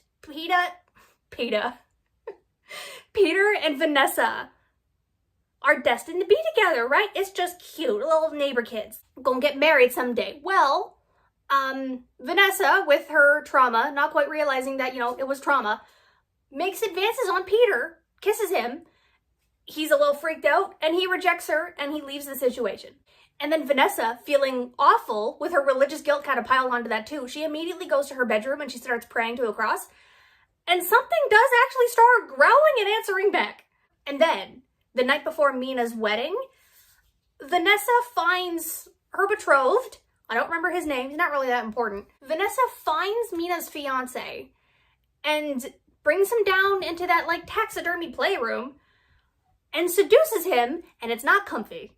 So they bone, and as it's happening, Mina walks in, sees the whole thing. So the wedding is called off because dick move on both of their parts. Mina is absolutely crushed, doesn't even want to see Vanessa ever again. She's just crying in her mom's arms. And Vanessa does feel terrible. But while Vanessa is trying to go apologize, Mina's gone. Mina left. And there's also a very pointed, thematic moment for these two, of Vanessa and Malcolm, when Vanessa tries to go through the little garden paths to a gate that leads to the Murray's house. Malcolm is there at the gate, and he's basically saying, you ruined my entire family. What the hell were you doing? What the hell were you thinking? You're not invited here anymore. What are you doing here? Go away. You're no longer welcome in this house. And he closes the gate. So in shock, and definitely traumatized now on a couple of points, plus with these demonic possessions creeping up, because we're still hearing weird little growling noises, Vanessa falls ill. She's walking home and she just passes out. But we know, as the audience, that while the narration says that she fell ill, it's a full-on demonic possession with moments of lucidity. And as is the way with, glorious modern medicine of Victorian England, they sent her to an asylum. Because of course they do. Where she gets admitted, and she freaks out the doctors, and they do, medical treatments in Victorian times. It doesn't really shy away from the treatments either. It's basically torture. So then after some classic, horror asylum moments, including a moment where they're drilling into her skull. Thankfully she's unconscious for this one, but they drill into her skull, and she's tied down, but they drill into her skull, and she doesn't bleed. There's a whole inner temple. It's not bleeding. Spooky. So after all of that, she can finally go home with mom and dad to take care of her, and she's still not okay. We don't get to see her condition right away, but we do when Peter actually comes over to the house, to her house, the Ives' house, where mom and dad are caring for her. Peter comes to visit to say goodbye, because he's going off to Africa with his dad, which we know goes great. So Vanessa's mom, Mrs. Ives, brings her upstairs into Vanessa's room, and she's just comatose, lying on a bed, eyes wide open. I said comatose, but she is conscious. She's just not reacting to anything. But Peter sits at her bedside, and, says hi, tells her he's going off on a grand adventure, and she does respond. She does wake up. I think this is the first time she's woken up in probably months. I don't know. Timeline isn't really mentioned, but this is probably the first time she wakes up in a while. And she asks him to kiss her, which he does, probably out of guilt. There's a lot of sexual trauma. And then after that, just to seal off the moment, she says that he's gonna die in Africa. And then he leaves. Bit spooked. I don't blame him. So shortly after, I believe it's the same night, another visitor comes to see Vanessa, and it's Malcolm. He's sitting in a chair kind of across from her room, and she wakes up and he's there, and he's trying to talk poetry, but Vanessa immediately clocks him as not being Malcolm. That's not our Sir Malcolm Murray. That's not him. And the moment she clocks him, his eyes go black, like supernatural demon black, because the devil has come to say hi. In, the illusion of Sir Malcolm Murray. It's spooky. So Devil Malcolm, it's not the same guy. It's not this guy. So Devil Malcolm is basically calling her out and victim blaming her and just being awful, but also seductive and flirtatious at the same time. Because it's the devil. He's not really going to make sense, but he's going to try to draw you onto his side, right? And Vanessa, being in a really vulnerable state right now, having come home from an asylum, she does kind of fall for it. She does swoon into the moment when he's being very flirtatious and poetic. And then they bone. But the thing is, mom was downstairs and she heard noises upstairs. So she goes to follow the noises, and she goes into Vanessa's room to make sure, her daughter's okay. And, she sees Vanessa boning nothing. It's a little awkward. Her eyes are all whited out, too. Vanessa's eyes completely white, which I kind of thought would be black, because, like Demon Malcolm's were black eyes, but she just gets, like, white eyes, probably just rolled that in the back of her head. And, yeah, she's clearly still, like, possessed. She's still not okay. And Mom, seeing that, just dies. Just keels over. I shouldn't laugh at that one. I do feel bad for her mom. So there's a quick funeral shot of Mrs. Ives, burying her, and Vanessa's actually kind of come to herself. Some of her hair has grown back. It's her mom's funeral, right? And Dad I think he's there, but then he just leaves. Dad doesn't even have a line. Mr. Ives doesn't say anything this entire show. And after all of that, he just dips. I don't think he even says bye to his daughter. So after the funeral, after the asylum, after all of that crap, Vanessa is actually kind of, feeling better. She's looking a bit more like herself. She's feeling better and she's having a good day. And she goes down for a walk at the beach. She's just walking along the beach. The Murray house is definitely just empty. Her home is also probably just empty, where it's just her. Like I said, I don't know where Dad went. So Vanessa is walking along the beach, and then she sees Mina. Mina comes up to kind of say hi, but she seems off. It seems like a cold day because Vanessa's wearing like a lot of clothing, even like a head wrap and everything. But Mina's in like this dress, this same dress that like we kind of know, but you don't really pick up right away. We're like, oh, Mina's here to say hi. She's okay. Oh, she met a new guy. Oh, his name is Jonathan Harker. Oh, that's so cute. And they're gonna get married. All things are okay. Maybe they can, talk and like reconnect and everything. Well, then Mina's eyes go red, and we get the first vision that Vanessa had of Mina like saying, hey, come help me. Things are not okay. I'm in danger. And then Mina like vanishes. It's like she's sucked back in the vision. And then immediately from there, probably takes, some days of travel, but immediately from there, Vanessa goes straight to Malcolm at the estate that we know, the house that we've been seeing this entire time, to the, Malcolm Murray's house, and tells him the vision right away. Sembene is also there at this point. Sembene is also in the house. So Mina tells them everything that happened. She told him about the vision of Mina, how she's missing, how they need to go find her, how they need to help her. And Malcolm, interestingly, does believe in the magic visions right now. He believes her. He believes everything she says. But as much as he believes her, he also just hates her for kind of putting her daughter in that situation in the first place. But Vanessa hates herself just as much. She's not really bothered by that. And they also agree to part ways once Mina is safe. Back in the present day, kind of rounding down the episode now, back in the present day, we're back with Vanessa in her room, still writing, kind of polishing off the letter with a little postscript. And we see that she folds it up, she puts it away in a box that contains just hundreds of letters. We don't know how long they've been searching for her, but if there's a letter a week, that's a long time. So she's been writing these letters, and right now she's crying. She's definitely upset. And we hear that the postscript that she wrote was the final little word to Mina, that as much as her and Malcolm are trying their hardest to save her, Vanessa loves Mina enough that if things are too far gone, she'll kill her if things are bad. On to episode 6 after that pleasant little ending. Episode 6, What Death Can Join Together. Side note, just for me, while I was writing notes at this point, not in regards to these folks, where is the body of the first tall boy? I think the one with the hieroglyphics? I think it's just chilling in the basement with Fenton. And what did they do with Fenton's body? What are they doing with the monsters' bodies? Are they just in the basement still? I don't know what happened to the first body. This is the one that showed up in a room. Anyway, episode 6, What Death Can Join Together. We're back with the present day. No more flashbacks at the moment. We're back in the present day, and Malcolm is filling Vanessa in on what happened in her bedroom during the theater and everything, how this tall boy broke in and how Fenton died, how it was all a ploy to get to her, and how Mina might have helped with that ploy. She might have been in on it. And Vanessa is pissed about the whole situation, rightly so, her room's a wreck. She's pissed, also pissed at Malcolm, because she's starting to hint that, yeah, if Mina was in on this, you're searching for Mina right away. Am I just the bait here? What are we doing here, dude? So she's angry, but she agrees to look for more clues with her little vision magic powers. And then we get this quick shot, just a short little scene of Ethan of Ethan coming home to Brona in the Mariner's Inn. She's so sick. She can't get out of bed. She's just coughing. And Ethan just like curls up behind her and they cuddle.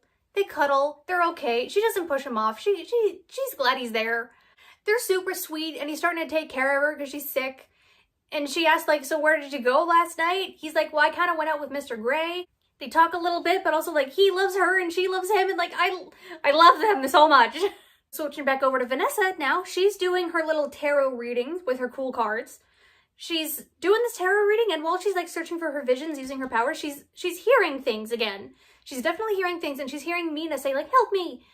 She also pulls the, what is it? The five of cups and the moons. The moon I get with the whole symbolism, that'll be clear later, but I don't know tarot. I don't know what the 5 of cups means. Let me know, actually. I've always been curious about tarot cards, but I don't know what each one means. So let me know what the 5 of cups means. So after the cards are pulled too, she then gets an audio hallucination while looking at this painting up in the library of like a burning ship in a harbor, of like the ship being destroyed and just people screaming and fire. So she immediately goes to tell Malcolm, and then they kind of collectively pinpoint to that like, okay, the next clue is going to like a shipyard. And once they decide, you know, we have to go to like a shipyard and everything, have to do some research on some boats, Dorian just pops in. He just knocks on the door and Sembene lets him in, and he's here to like say hi and to like unofficially ask Vanessa out on a date.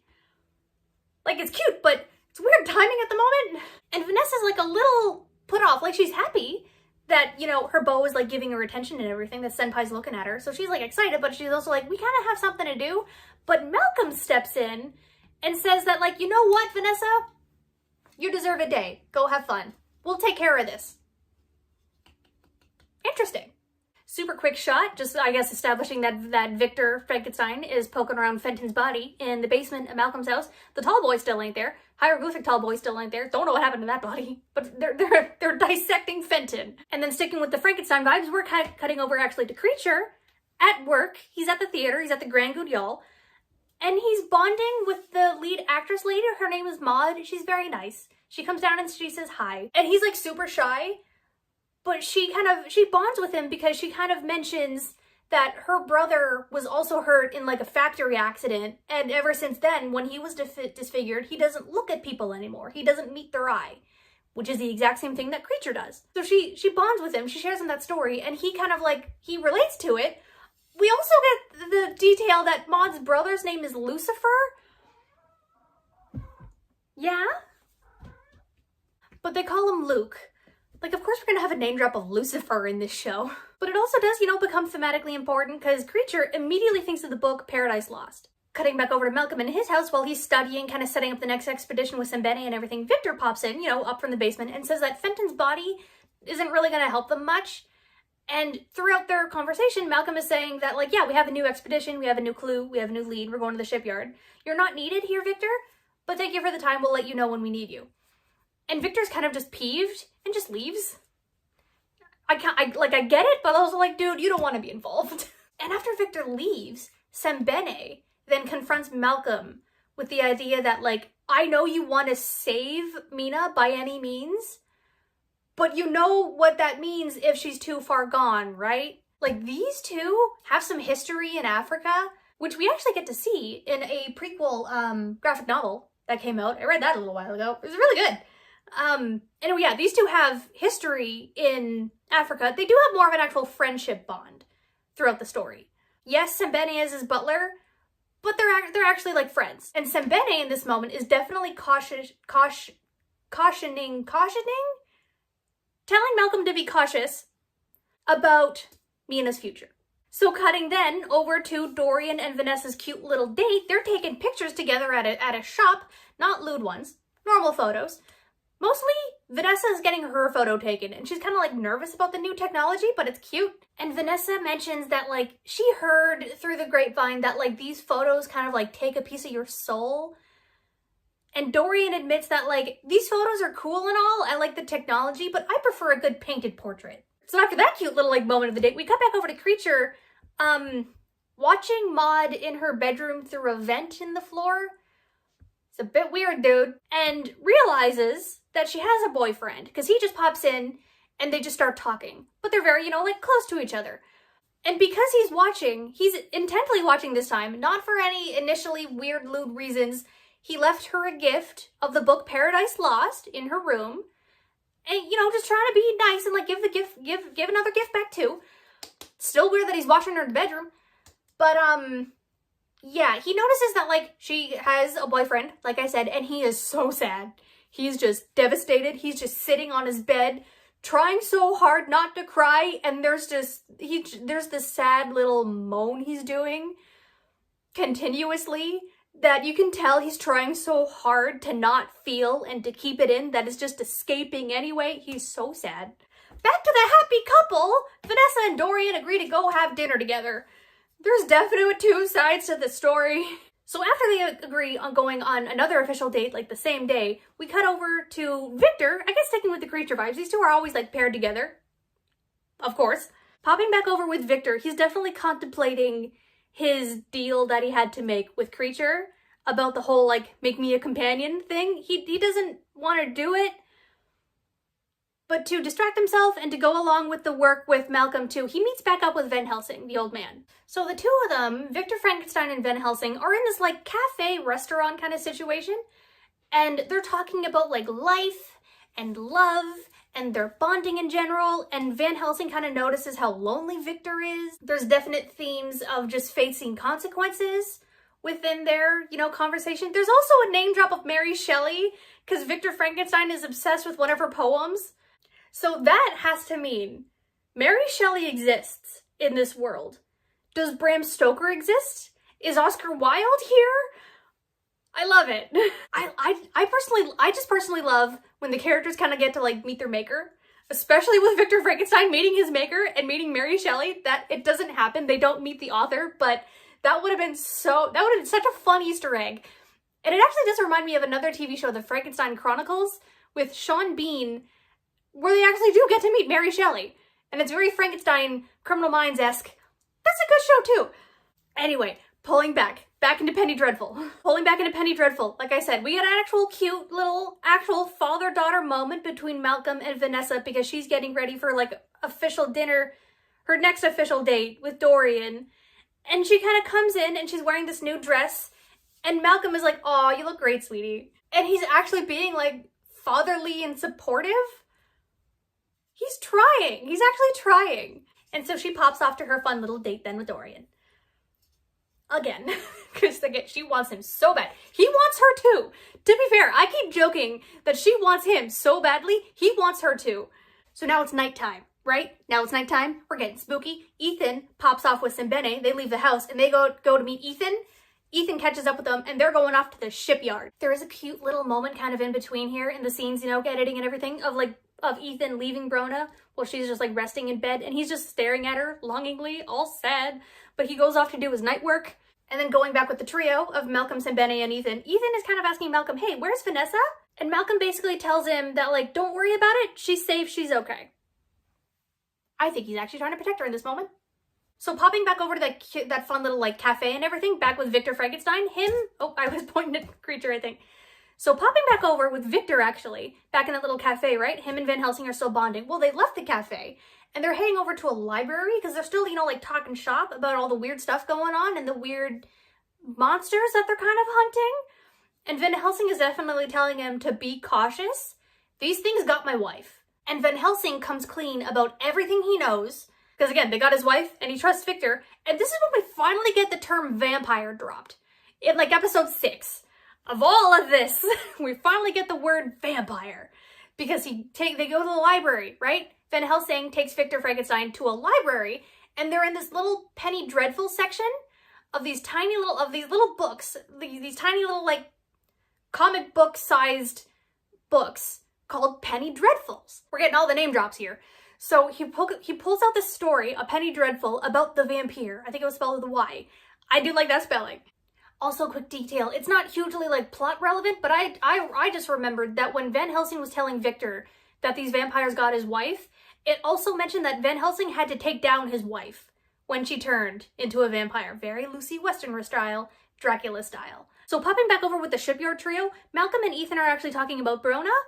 Ethan tells him about Brona and kind of why he's kind of okay with this night work and kind of like needs the cash to pay for medicine for her. And Malcolm, again, character growth, he's actually being very supportive and wants to help, even like paying for any other medical treatment or any medical attention she might need. And he's really supportive. He's trying. And as they're walking and talking about Brona and being, you know, supportive and everything, they finally reach the docks and they find the ship that they were looking for, which was a plague ship. Everyone died on this ship. And that's when Malcolm tells Ethan all about their speculations of this ship and what they're trying to find. So that like ambiance, that tension, the spooky fog and the spooky ship, which I think is called Demeter? I don't remember the boat's name, but Demeter would make sense in the Dracula context. But anyway, side note, there was that movie, The Last Voyage of the Demeter. That was a good Dracula movie. That was a good monster movie. Anyway, that ambiance and tension and spookiness is paired with Vanessa and Dorian being cute at a little dinner date together, talking philosophies, and how Dorian tried out like all of them. He tried out all the philosophies, he tried out all of the religions, and he just gets bored by the end of it all every time. And through those conversations, while Dorian admits that he just kind of gets bored and nothing really sticks, she admits that she is religious, but it's complicated, and she kind of just wants to be normal. She wants to be that normal girl. Which to me seems boring, but given, you know, her powers, I don't blame her. And then the two of them, Vanessa and Dorian, head back to his house. It's super dark. They're only talking up against candlelight, so they have to stay close to see each other. Vanessa notices that, yeah, they're all portraits, they're all faces, and they talk about people and the nature of people, and they flirt even harder. God, the writing is so good.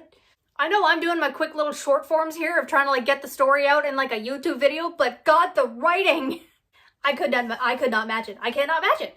I cannot match it. But skipping ahead a little bit, they bone, because of course those two were gonna bone.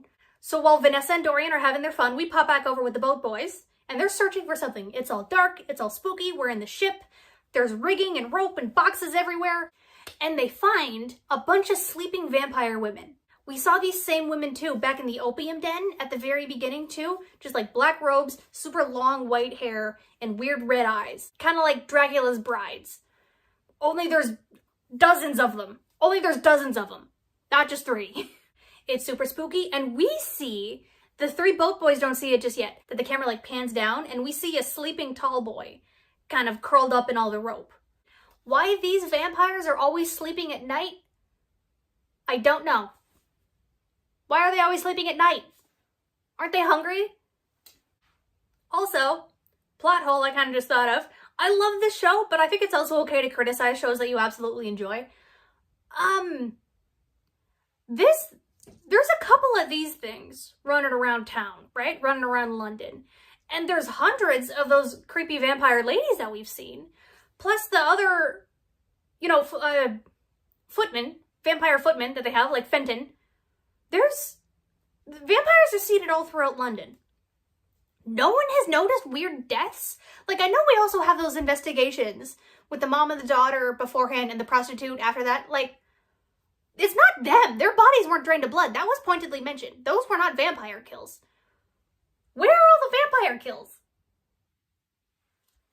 Anyway, that's like a plot hole nitpick that it's bound to pop up when you watch a show, you know, like 5 times. But bound to happen. Not really a big deal. Doesn't break the story for me because we're popping back over to Victor Frankenstein and Van Helsing. So they're walking home, they're bonding, still talking about, you know, like vampirism and all that stuff. And it's very fatherly. Van Helsing is very fatherly towards Victor Frankenstein. Fatherhood is a big theme in all of this. And, just as the conversation is, you know, like coming to a close, Creature pops in at that exact moment, drags Van Helsing back into an alleyway, and kills him. Dude, I like you. So Victor's freaking out. They're just in an alley with a dead body now, and Creature is just mad at Victor because he hasn't completed his deal yet. He hasn't made him a companion yet. And if you continue to not do this, if you keep avoiding me and you don't make me a companion, I'm gonna slowly pick off everyone you love. Everyone you interact with.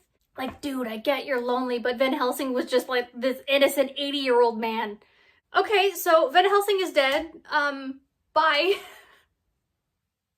So popping back over with the boat boys again, they can't find Mina. They're walking around this whole ship, they're finding a bunch of the vampire ladies, they can't find Mina. But all of a sudden, the vampire ladies wake up, and they attack, and there's chaos. There's gunshots, there's attacking, there's fangs being flown everywhere. Sembene is just going ham with his blades. And then a lamp is knocked over into a bunch of like dry rope and everything, catches fire almost immediately, whole place is burning down. And then amongst all that, amongst all the flames, the big tall boy, he wakes up, his eyes open. The three boat boys, they're being overwhelmed, but they do take down all of the lady vamps. There's like a dozen vampire ladies. These three dudes take them all out, except for the tall boy. And at the end of the fight, the tall boy rises up out of the flames because he was in like the lower deck. He rises up out of the flames and he has Mina. Mina is here. He's holding Mina and she's reaching out to Daddy. And Malcolm, seeing Mina, immediately goes for her, but a beam falls. It's on fire. Fire is coating everything. He's reaching out for her. She's reaching out for him. Sembene pulls Malcolm back because he'll die if he doesn't. So Sembene drags him out of the fire and the tall boy dips. So Sembene drags Malcolm out of the fire and the tall boy dips out of the ship with Mina. They're gone again. No! So amongst all that chaos, amongst all that fire, and finally finding Mina, we go back over to Vanessa and Dorian boning. They're going at it. But Vanessa, in the middle of it, goes into like a trance, and that weird growly voice is back. And it's like glad to see her. It's glad that she's doing this. Yeah, sex unlocked something demonic. So freaked out, Vanessa, like gets up and just leaves. She just runs out of the room and Dorian is left on the bed. Just so confused. Like, I don't think that has ever happened to Dorian Gray before. So going back, I need to stop laughing at that. So going back to Malcolm, Ethan, and Sembene, they're back home, back in the estate, and Malcolm is pissed. Mina was there, and this is the moment Ethan also takes to call out Malcolm on his not so great parenting skills, particularly with Vanessa, which, fair, but Malcolm is also trying right now, but Ethan doesn't really know Malcolm is trying, but he was being supportive to him, about like paying for bonus stuff, but I think to Vanessa, Ethan is still like, dude, you're fucking this up. If you want a daughter, she's kind of right here. So after that, things are starting to settle down a little bit. We cut back over with Dorian, actually, back home, alone, and during, their fun, they tried some blades. There was a little blood. He's a little cut up. He's kind of into it. But he's walking through that mirrored hallway. Sorry, the mirrored hallway, the secret one. And he goes up to the secret portrait that he then pulls down, uncovers, and he's looking at it. And while he's looking at it, his wounds heal. Perfectly fine. Perfectly perfect. As always. Popping back over to Malcolm, back home, back in the estate. Vanessa comes home, a little disheveled, a little freaked out, kind of like hunched in on herself. But before Malcolm can really notice that point, he stands up and he's like, Vanessa, I need to be honest with you for a second. And then he really sees her and like stops and he looks at her, and then Vanessa goes into a full possessed trance again. But it's cool because it's also scary because I know she doesn't like this, but to the viewer it's kind of neat. She starts floating. Like her feet just float like a foot off of the air, and she just starts to spin. Again, I need to stop laughing. I know Vanessa hates this, but sometimes the imagery is just, I don't know, it made me laugh. She is not okay. She is spinning in the air like a carousel. Episode 7, Possession. Because yeah. And this episode is probably, not gonna lie, one of the strongest, just, narratively, like beat to beat wise, but it's a little slower in the plot relevance because we stay in Malcolm's estate the entire time. Not a big deal. It does work. Like I said, it's solid. Like, you don't feel like you're there for just a whole hour. But anyway, it starts off with Vanessa, waking up, just on the couch, being a little weird, talking with Malcolm, and he's like, hey, are you okay?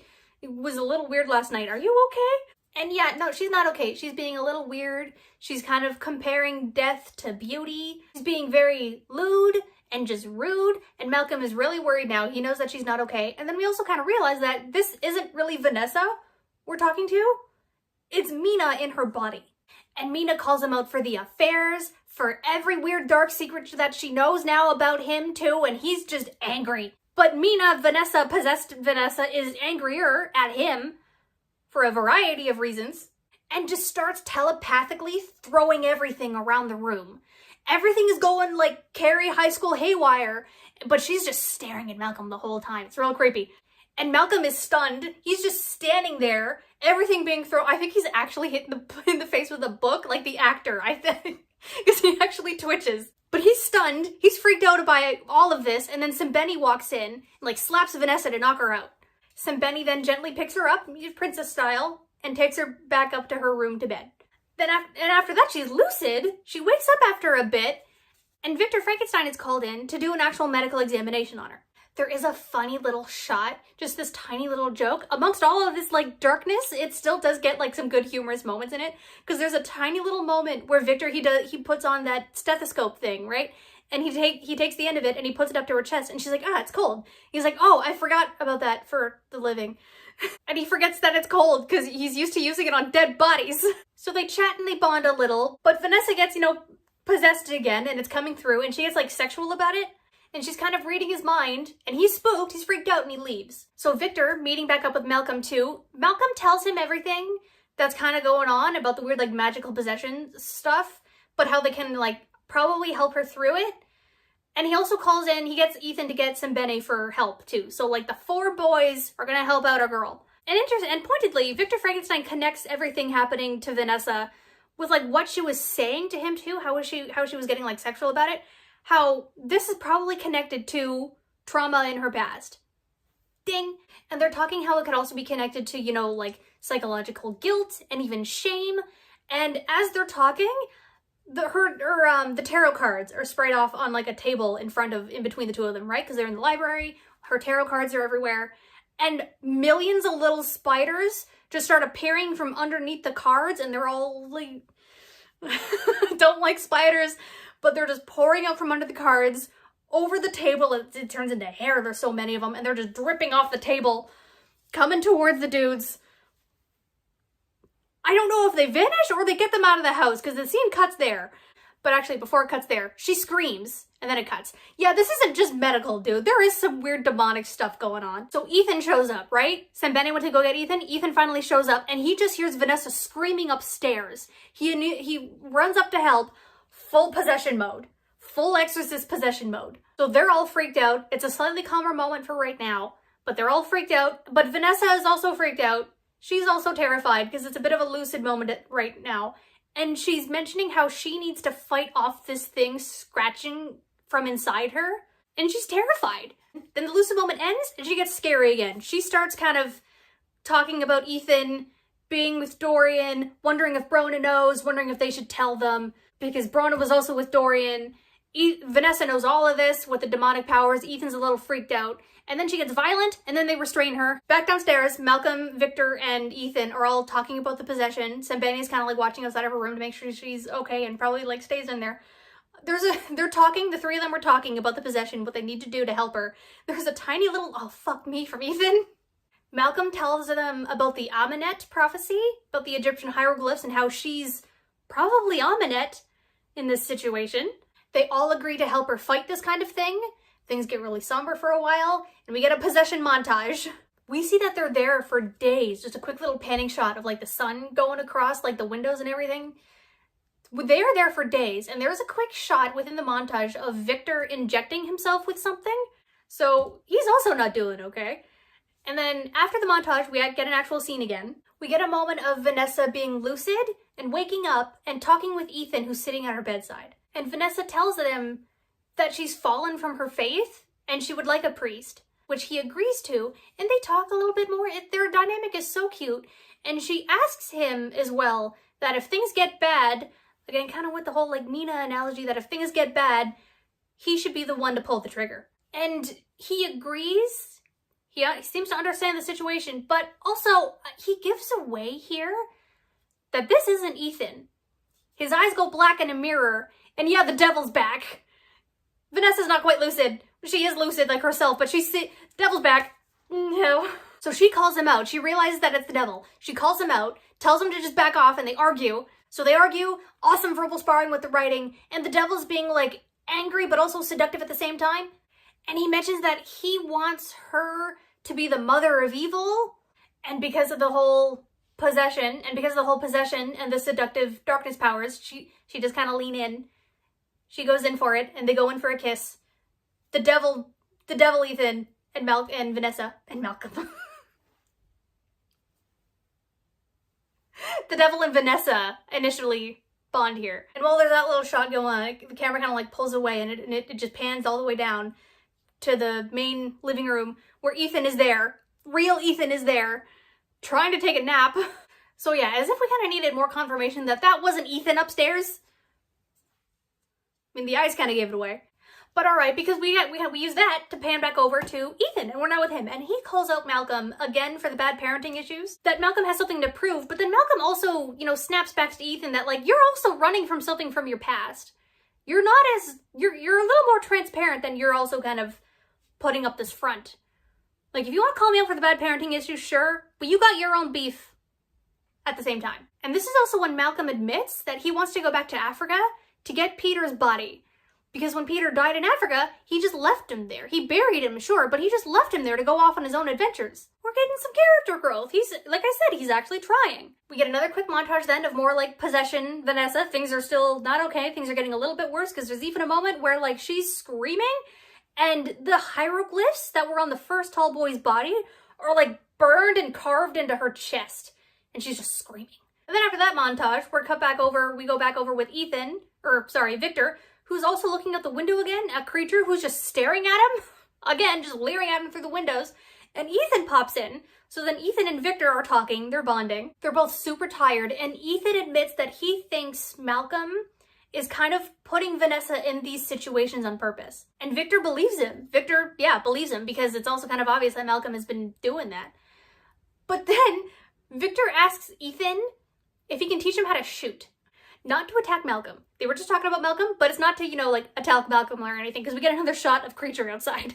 So amongst all of the darkness, again, cute little humorous moment, we get this little brotherly moment of Ethan and Victor down in that, like, long basement where they kept Fenton, down in the basement where Ethan is teaching Victor how to shoot a pistol at a bunch of, like, glass bottles. And Victor doesn't quite take to it right away, but, like, he's also excited when he first pulls the trigger and the bang goes off, and he's like, hey, Ethan, do you want to actually show off and, like, get the rest of the bottle? Ethan's like, no, I shouldn't. But Victor also calls, like, okay, you know you kind of want to, though. Everyone wants to show off a little bit. And Ethan's like, yeah, and he fires at all of them. There's so much noise that Sembende comes down and says, hey, guys, what are you doing? But his perfect dry tone about it, too, is just, like, he phrases it as, like, Sir Malcolm would like to know what is going on in his house. I think Sembene just wanted to come down and be like, boys, what the hell are you doing? We get another quick, like, possession montage. Everyone is just tired and sad. And then we actually get a cute little bonding moment between Ethan and Sembene, because Ethan brings Sembene some food, some lunch, because Sembene is guarding, like, the door to Vanessa's bedroom. Ethan brings him up some food. Sembene compliments his cooking, and we actually get some Sembene lore. Apparently, during one of the African trips, Sembene saved Malcolm Murray's life from a lion, and now Sembene kind of sees Malcolm as his responsibility. Playing into that theme of, you know, responsibilities and lives. And Sembene admits here, amongst all of the whole, like, possession BS going on, he's like, yeah, we need a priest. We can't do this. We need a priest.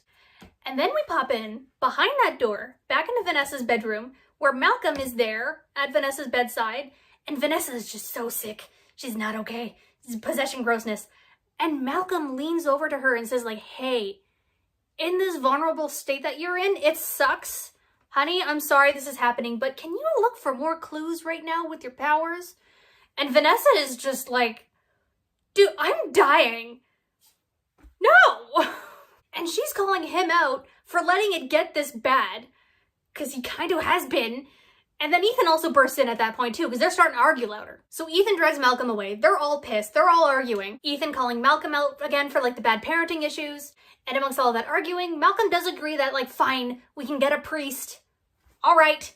And things are still a little tense, but the scene ends. And as they're waiting for the priest to arrive, we get a quick scene, a nice little scene between Malcolm and Victor, which is kind of like part 2 between Malcolm and Ethan earlier, because during Malcolm and Victor's bonding moment, Malcolm admits, first off, he notices that Victor's, like, shooting himself up with something, and he asks for some to just stay awake.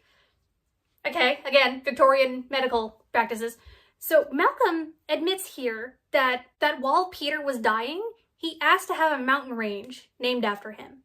But Malcolm used their last name, thinking of himself. How it was like a loophole of, like, yeah, it's my son's name. It's also my name that we're going to name the mountain after, but it works. And he admits that he was just thinking of himself, that he was just being selfish. Character growth. So the priest arrives shortly after, and they're filling him in on the situation, And the priest doesn't want to do an exorcism because of like religious laws with the Vatican. I don't know what those laws are, but he does agree to do like the last rites for her, which he goes upstairs to, you know, do with everyone else in the room. And yeah, things don't go well. But backing up a little bit, everyone's in the room. Vanessa's tied to the bed. She's very tired. She's very sick. The priest kind of like sits down next to her. He's trying to do his job. He's trying to be comforting, and she's initially lucid. But then, yeah, things get bad. She goes full possession mode. The devil just like takes over her body basically. She breaks out of the rope and just attacks them all. She's going nuts. She's up on the ceiling, crawling around like a spider. They try to restrain her at one point, but she like telepathically shoves them all away this time. Priest just flies out of the room. I'm gonna be careful about my wording here for a quick second because I feel like YouTube might flag me for some certain wordings, which I get, so I kind of have to like play with some things. So at one point, amongst all of the chaos, it's just Vanessa and it's just Ethan in the room. And he gets her up against a wall with, you know, his signature weapon, and she asks him to do it. She's lucid right now. She's asking him to do it. And it seems that he's like resigning himself to do this, but then he takes up a necklace that Brona gave him at the beginning of the episode, a religious necklace that was very important to her and like to then Ethan. He's holding that necklace and he starts praying. I think it's Spanish. He starts praying, and that has an effect on possessed Vanessa. There's growling happening, not just from Vanessa, but from like the very air itself starts like growling and screaming, and she starts talking in this weird demonic language to try to like counter him, but he starts praying louder. And as all of that is coming up to like a crescendo, he puts the necklace up against like the pendant of the necklace against her forehead. It burns a little bit, and he performs his own exorcism, and Vanessa is saved. She's okay. She falls down unconscious, but it's actually the first restful sleep she's had in a while. Ethan then just takes his coat, completely stunned at all of this, probably in shock, not knowing how to process it. He just takes his coat, he just walks out of the house. Malcolm goes in to check on her, and she's okay. And the next morning, we start with Vanessa in bed sleeping, but she's dreaming, and we're hearing again audio cues about the theater. And she's also remembering something that Mina said back in the beach vision, like her first vision of Mina. She's remembering something Mina said there, how it's connected to the theater. And then she wakes up and she immediately goes to Malcolm and just says, I know where Mina is. Episode 8, the finale, the Grand Guignol. I don't know if I'm saying that right still. So it's a quiet opening to start off with because Vanessa is telling Malcolm everything about her latest dream and how she thinks Mina is at the theater. We also get more conversations of that parental guilt theme, and then Sapani pops in to say that there's a gentleman at the door for Vanessa, and she instantly knows that it's Dorian. So enter Mr. Gray into the library while him and Vanessa, you know, talk and kind of catch up to be like, hey, are you okay after last we saw each other? Is everything all right? How are you doing? How are you feeling? It's actually kind of cute. He's checking up on her to see that she's actually okay. And she wants to break things off. She needs to break things off with Dorian. And there's a good line around the end of this of him seeing like her tarot cards across the desk, and he's like, can you read me my future? And she replies with, I don't think you have a future. So at the end of that conversation too, Dorian says that I'm gonna go to those gardens where we met at before. I'm gonna go there at this time, and if you need to think over some things, that's totally fine, but meet me at the gardens if you want to. Popping back over to the Mariners Inn, then, we see that Ethan and Brona, they're resting. He definitely needed a nap after, you know, the exorcism, but Brona is really not doing okay either. She can barely move, she can barely breathe. He's just praying over her, probably hoping that the same thing would kind of happen, or at least that, like, it would help. It's not helping. And he is so sad. And then he gets up and he grabs his coat again and he leaves the room to again go do some of his night work. And then we see that two men, one of them Native American, are watching Ethan leave that inn. It's being followed. Popping back over then with Malcolm, he walks into a gun shop and he starts buying supplies. It's almost very like John Wick style. Not as cool, but he's buying supplies for the night, and as he comes out, he runs into Madame Kali from like the episode 2 seance. So she says that her name is actually Evelyn Poole, and they chat and they talk, and it's a little meet cute. It's a little meet cute. And she asks about Vanessa too, you know, how is she doing after, you know, the seance. But yeah, Malcolm and Madame Kali, Evelyn Poole, might have a bit of a thing in the future. Cutting then over to Creature, we're back at the theater, and he's just doing his job. We see that they're all just kind of like working and practicing with some riggings and some new equipment and stuff. And it does break, and the lead actor is kind of like stuck in this harness for a while. And he's just mad, and he's just blaming Creature for all of this. That lead actor, by the way, is also Maud's boyfriend. So Creature kind of like already doesn't like him. But Maud also, you know, steps in between them and like calms down the lead actor guy. Popping back over to Malcolm then, we're back home and he's getting ready for the night. And then Vanessa pops in to his room and like directly confronts him after all the buildup of like, you're putting me in danger. What are you doing? And she confronts him about using her as bait. And he admits to it, admits that he feels bad about it. But he also admits that he kind of can't stop. He won't stop. And he doesn't want to let go of his guilt. He's just piling on so much guilt onto himself. He's actively making it worse. So after that important conversation, we pop back over to Creature, and I'll speed through this moment a little bit because he makes advances on her, and she pushes them off because this guy is so lonely. He was mistaking all of her just normal kindness for flirtation, but it wasn't flirtation. So he took it a step too far, but he does not fully R-word her. He kind of like freaks out. He's probably a little freaked out by his own actions, and he also leaves. And he's instantly fired. But also, side note, Vincent, the boss of the run of the whole place, the old man who found him in the alley beaten up, is not cool in this situation at all. Because he admits he would rather keep Creature around rather than Maud. Like, dick. Like, yeah, he's the one who fucked up here. Creature is the one who fucked up here. And then after all of that, Vincent kind of leaves, so that Creature just kind of has his packs, and he's looking longingly around the theater. And I do feel bad that he has to leave behind the one good place he's had, the first ever bit of kindness, his first home, his first name. He has to leave all that behind because, yeah, he fucked up. And then as Creature is leaving, the audience sees, the camera pans all the way up, we see a sleeping tall boy in the rafters. So, you know, the greenhouse from before where Dorian and Vanessa also met and flirted real hard over like a really pretty flower and everything. Well, Dorian is there, like he said, and Vanessa does actually show up to go talk to him. So they're walking and they're talking and they're flirting and it's cute, but she breaks off the relationship right then and there, and she admits that she doesn't want to, but she kind of has to.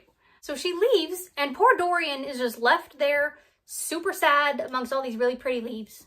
Everyone is just super sad. No one is having a good time. And we cut back over to Victor reuniting with Creature in their lab because Creature has nowhere else to go and Victor is just mad at him just for existing. And while they're sitting there talking, while Creature is sitting there talking, kind of staring off into the distance, Victor slowly pulls out a weapon, a handgun, from his bag.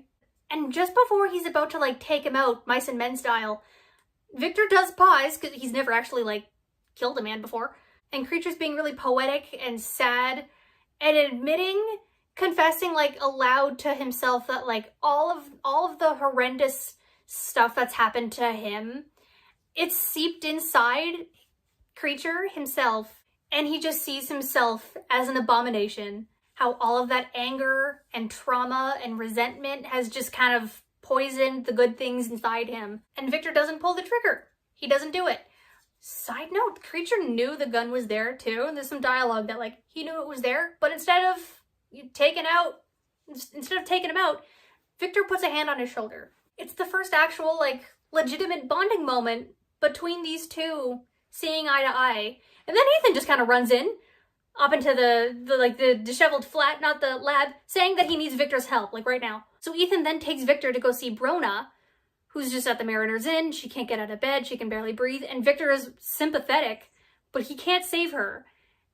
And he gets Ethan to leave the room by saying, hey, go get like a bowl of water. So Ethan leaves the room and it's just Brona and Victor. And Victor comforts her. He's somber about it, but he comforts her. He's sympathetic. They're talking. And he smothers her with a pillow. And she's conscious though. Like, she's aware that it's Victor doing this. Just as it's done, when Victor pulls the pillow away, that's when Ethan comes back. And he is just devastated. He doesn't know about the pillow thing. He doesn't know about the smothering. She just passed away in her sleep. And he's just devastated. And Victor says, don't worry about the body. I'll take care of it for you, buddy. And Ethan is just crying. And Victor has a body. So morning, Ethan, not really sure what to do. Probably he has been through the ringer so much. He goes to another bar and he starts getting another shot of whiskey. And those two dudes from before, the other American guy and the Native American guy, they show up to say hi, and turns out Daddy sent them, his own Ethan's dad, because he wants Ethan to come home and pay for the mess of blood that he left behind. So there's a bar fight. Ethan is not going stateside, and he dips. Sticking with Ethan too, he's back in an alley and it's nighttime now, and he meets up back with Vanessa, who kind of already knows that Brona has passed. I think it's just her magic telling her. So they talk a little bit, you know, about mourning, and she is sympathetic. And then Malcolm and Sembene and Victor show up. So the 5 of them are going off to the theater. So they sneak in. It's all dark and spooky. And I've heard of this tradition before where in like an empty theater at nighttime, there's a single lamp. Just a single, and it's there. There's a single lamp on stage on its own little stand. Why is that a thing? I'm just not sure. I've heard that as a superstition. Why is that a thing? Anyone in theater, let me know. I'm mostly just curious. But anyway, Malcolm and Vanessa pair off and they kind of go up in the rafters. And then Ethan and Victor go downstairs. Benny's kind of like by himself with his badass with his knives. And as they're searching around, Vanessa takes like the lamp that Malcolm was holding, aims it up, and she sees the tall boy sleeping up in the rafters. And then we get another action scene where it wakes up and chaos breaks out. And as the chaos breaks out, Ethan is standing on like a trapdoor and he ends up underneath the stage. So we have like a cool multi-tiered like action scene going on. So he's end up underneath the stage with a bunch of vampire ladies all hounding on him. We're all very teeth-oriented towards Ethan here, but we also get shots of Malcolm trying to shoot at the tall boy. And Sembene just immediately jumped into that trapdoor to go help Ethan, and he's slicing through all the vampire... I'm hitting the wall. He's slicing through the vampire ladies. And Victor, in all the chaos, the trapdoor is right at his feet too. It barely missed him, and he watched Sembene jump in. He goes over and he takes the stairs. He comes down the stairs and he gets his first kill. And Ethan gets an axe at some point. I don't know where the axe came from. So Malcolm is also still firing at the tall boy, right? It's rushing around. He does get it in the shoulder, and at one point, while it rushes towards Vanessa, he takes it down with a stab, definitely protecting her. And down underneath the stage, while the tall boy is taken out, all of the vampire ladies all just pass out and also die too, protecting Ethan, Victor, and Sembene. Definitely the chopping the head off of the snake kind of moment, which I'm not a fan of. I get why it's used in like a climactic moment, but to me it feels like a cheat. If there's like an army, Game of Thrones, I'm looking at you. If there's a giant army, hundreds of thousands of people, whether or not they're zombies or vampires, if you take out one person and then all the rest topple over, that's not intimidating. That's not realistic in a bunch of vampires. I know that. I know we're not supposed to really care about nitpicky realism, but that trope of taking the head off the snake and the rest of the army falls, that's cheating. That's too easy.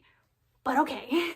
But okay. Just as things were about to be overwhelmed for the 3 downstairs, all the vampire ladies are taken out. Malcolm and Vanessa go back on the main stage. The other 3 kind of run up to meet them too, get a little update on what's going on. And then, as the 5 of them are all just chilling on stage, Mina walks out of the shadows, actually physically there this time. Mina shows up, and everything seems fine. Her and Vanessa are hugging. Things are okay. All the boys are back on stage and the 2 girls are hugging and the sisters are back together and she's like talking with her dad again too over her shoulder. But then her eyes go red. She like flips Vanessa around in the embrace and she's like got her up by the throat too. And Mina's got fangs. And she also admits kind of very clearly at this point that she doesn't want to be saved. She thinks she's fine. Malcolm is just begging her to stop. Vanessa is kind of pointedly frozen because her best friend has her, like, is about to bite her. But Mina says, like, don't worry, you'll all understand when you meet the master. And she's about to bite Vanessa, but Malcolm shoots her. So yeah, Malcolm shoots Mina off of Vanessa. And, like, seeing the fact that, like, Mina is too far gone, Mina even being like, but I'm your daughter! But not in the sense of like, Daddy, don't do it. In the sense of like, why are you killing your own daughter? Malcolm admits that like, I have a daughter and it's the one that he can protect. And he takes out Mina. After all of that chaos, things are calming down a little bit, calming down from the climax a little bit. We're back home. We're back home with Malcolm and Vanessa, and Malcolm is just taking down all of his African maps. He's melancholy. He's just sad. And when Vanessa walks in, They try to talk a little bit and they bond, you know, they're mourning, and he just breaks down crying and she hugs him and they're just sad together. Cutting from that mournful scene, we go over with Victor and Creature back in their lab, and he pulls back a blanket on a gurney because Brona's body is there. And Victor is getting ready to like operate on Brona, and Creature is kind of just there to supervise. And then ending with that shot on Brona, we cut back over with Ethan at the Mariner's Inn, just drinking alone, all sad, and those two chuckle fucks come back. So they're confronting him, they're being all mean and they're poking at him, but instead of a bar fight, we see that like Ethan kind of like crouches over the table in pain and he's gripping the edges of it, and he's probably trying to like hold back his own scream, but he's gripping the edges of the table and like the hands in his bones are breaking, kind of like by themselves, and there's weird like shifting going on in his body, and then he looks up and he growls at them and he's a werewolf. So sad boy Ethan is our American werewolf in London, because of course he is. And I will admit, I love that he's like the American werewolf in London. I love him. I don't like his costume as a werewolf. It's just him. It's just the same guy with like more of a mane of hair and some teeth. It's very classical Hollywood Wolfman. Sure, that's me, but like, it's too human. You gotta get the right ratio to human to wolf beast transformation. It's too human for me. So the camera then cuts away to the slaughter of the Wolfman in the Mariner's Inn, and the camera like pans out of the inn and up into the sky. It's all cloudy and you got a full moon shot. Yeah. I also forgot, while rewatching all of season 1 to make these notes, that his werewolf reveal is at the end. It's saved for the very end. Like, of course it is. Of course it would be. But I've watched this so many times, I kept forgetting that, like, well, yeah, he's the werewolf in the group. Like, they don't know that. Anyway, the next morning, we're back with Vanessa, and she's going to that church that she was sitting at before. You remember the Lucy Easter egg when she was talking to a random little girl and she was, like, looking at a church? She goes back to that church, and this time, she actually walks inside. It's Christmas. There's snow everywhere. There's kids singing. It's very angelic. That classic Christian imagery, right? Well, she walks in and she goes up to the priest and she wants to kind of have a conversation. There's also a couple quick shots here of Malcolm looking at that photo he has of childhood Mina and Peter, just mourning really. And we also get shots of Ethan in the daytime now, next night, kind of like stumbling out of the inn, a little bloody. So back with Vanessa, the main part of the ending here, the little epilogue. She goes up to the priest who we saw before at her like last rites attempt. She goes back up to the same guy, it's the same priest, and she wants to do an exorcism. The thing is though, the priest tells her a cautionary tale of this one time he had to do an exorcism on a young boy, and the boy died. There's the feeling that like the priest will do it if he really wants her to, but he doesn't want to do it. And the final shot is the priest, I think inadvertently, kind of convincing Vanessa to not do it, to not go through with it. Because not only is it dangerous, it would take away the one thing that like makes her special. And this is just a theory on my end, but I think after this personal triumph with like, they saved Mina, she's probably feeling a little bit better about her powers and thinks that like, I can get a handle on these. And that's it.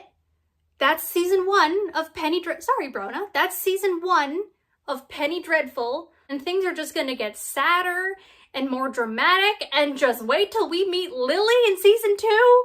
I hope you enjoyed my completely rational thoughts and retelling and reactions to this show. Please feel free to like and subscribe. I have been standing here for 8 hours recording all of this. I'll admit, my feet are a little sore, but this was so worth it. I've been thinking about making this video probably for like a year, but it took me a little while to build up the courage to actually like do this, and I'm like, I'm so glad I did.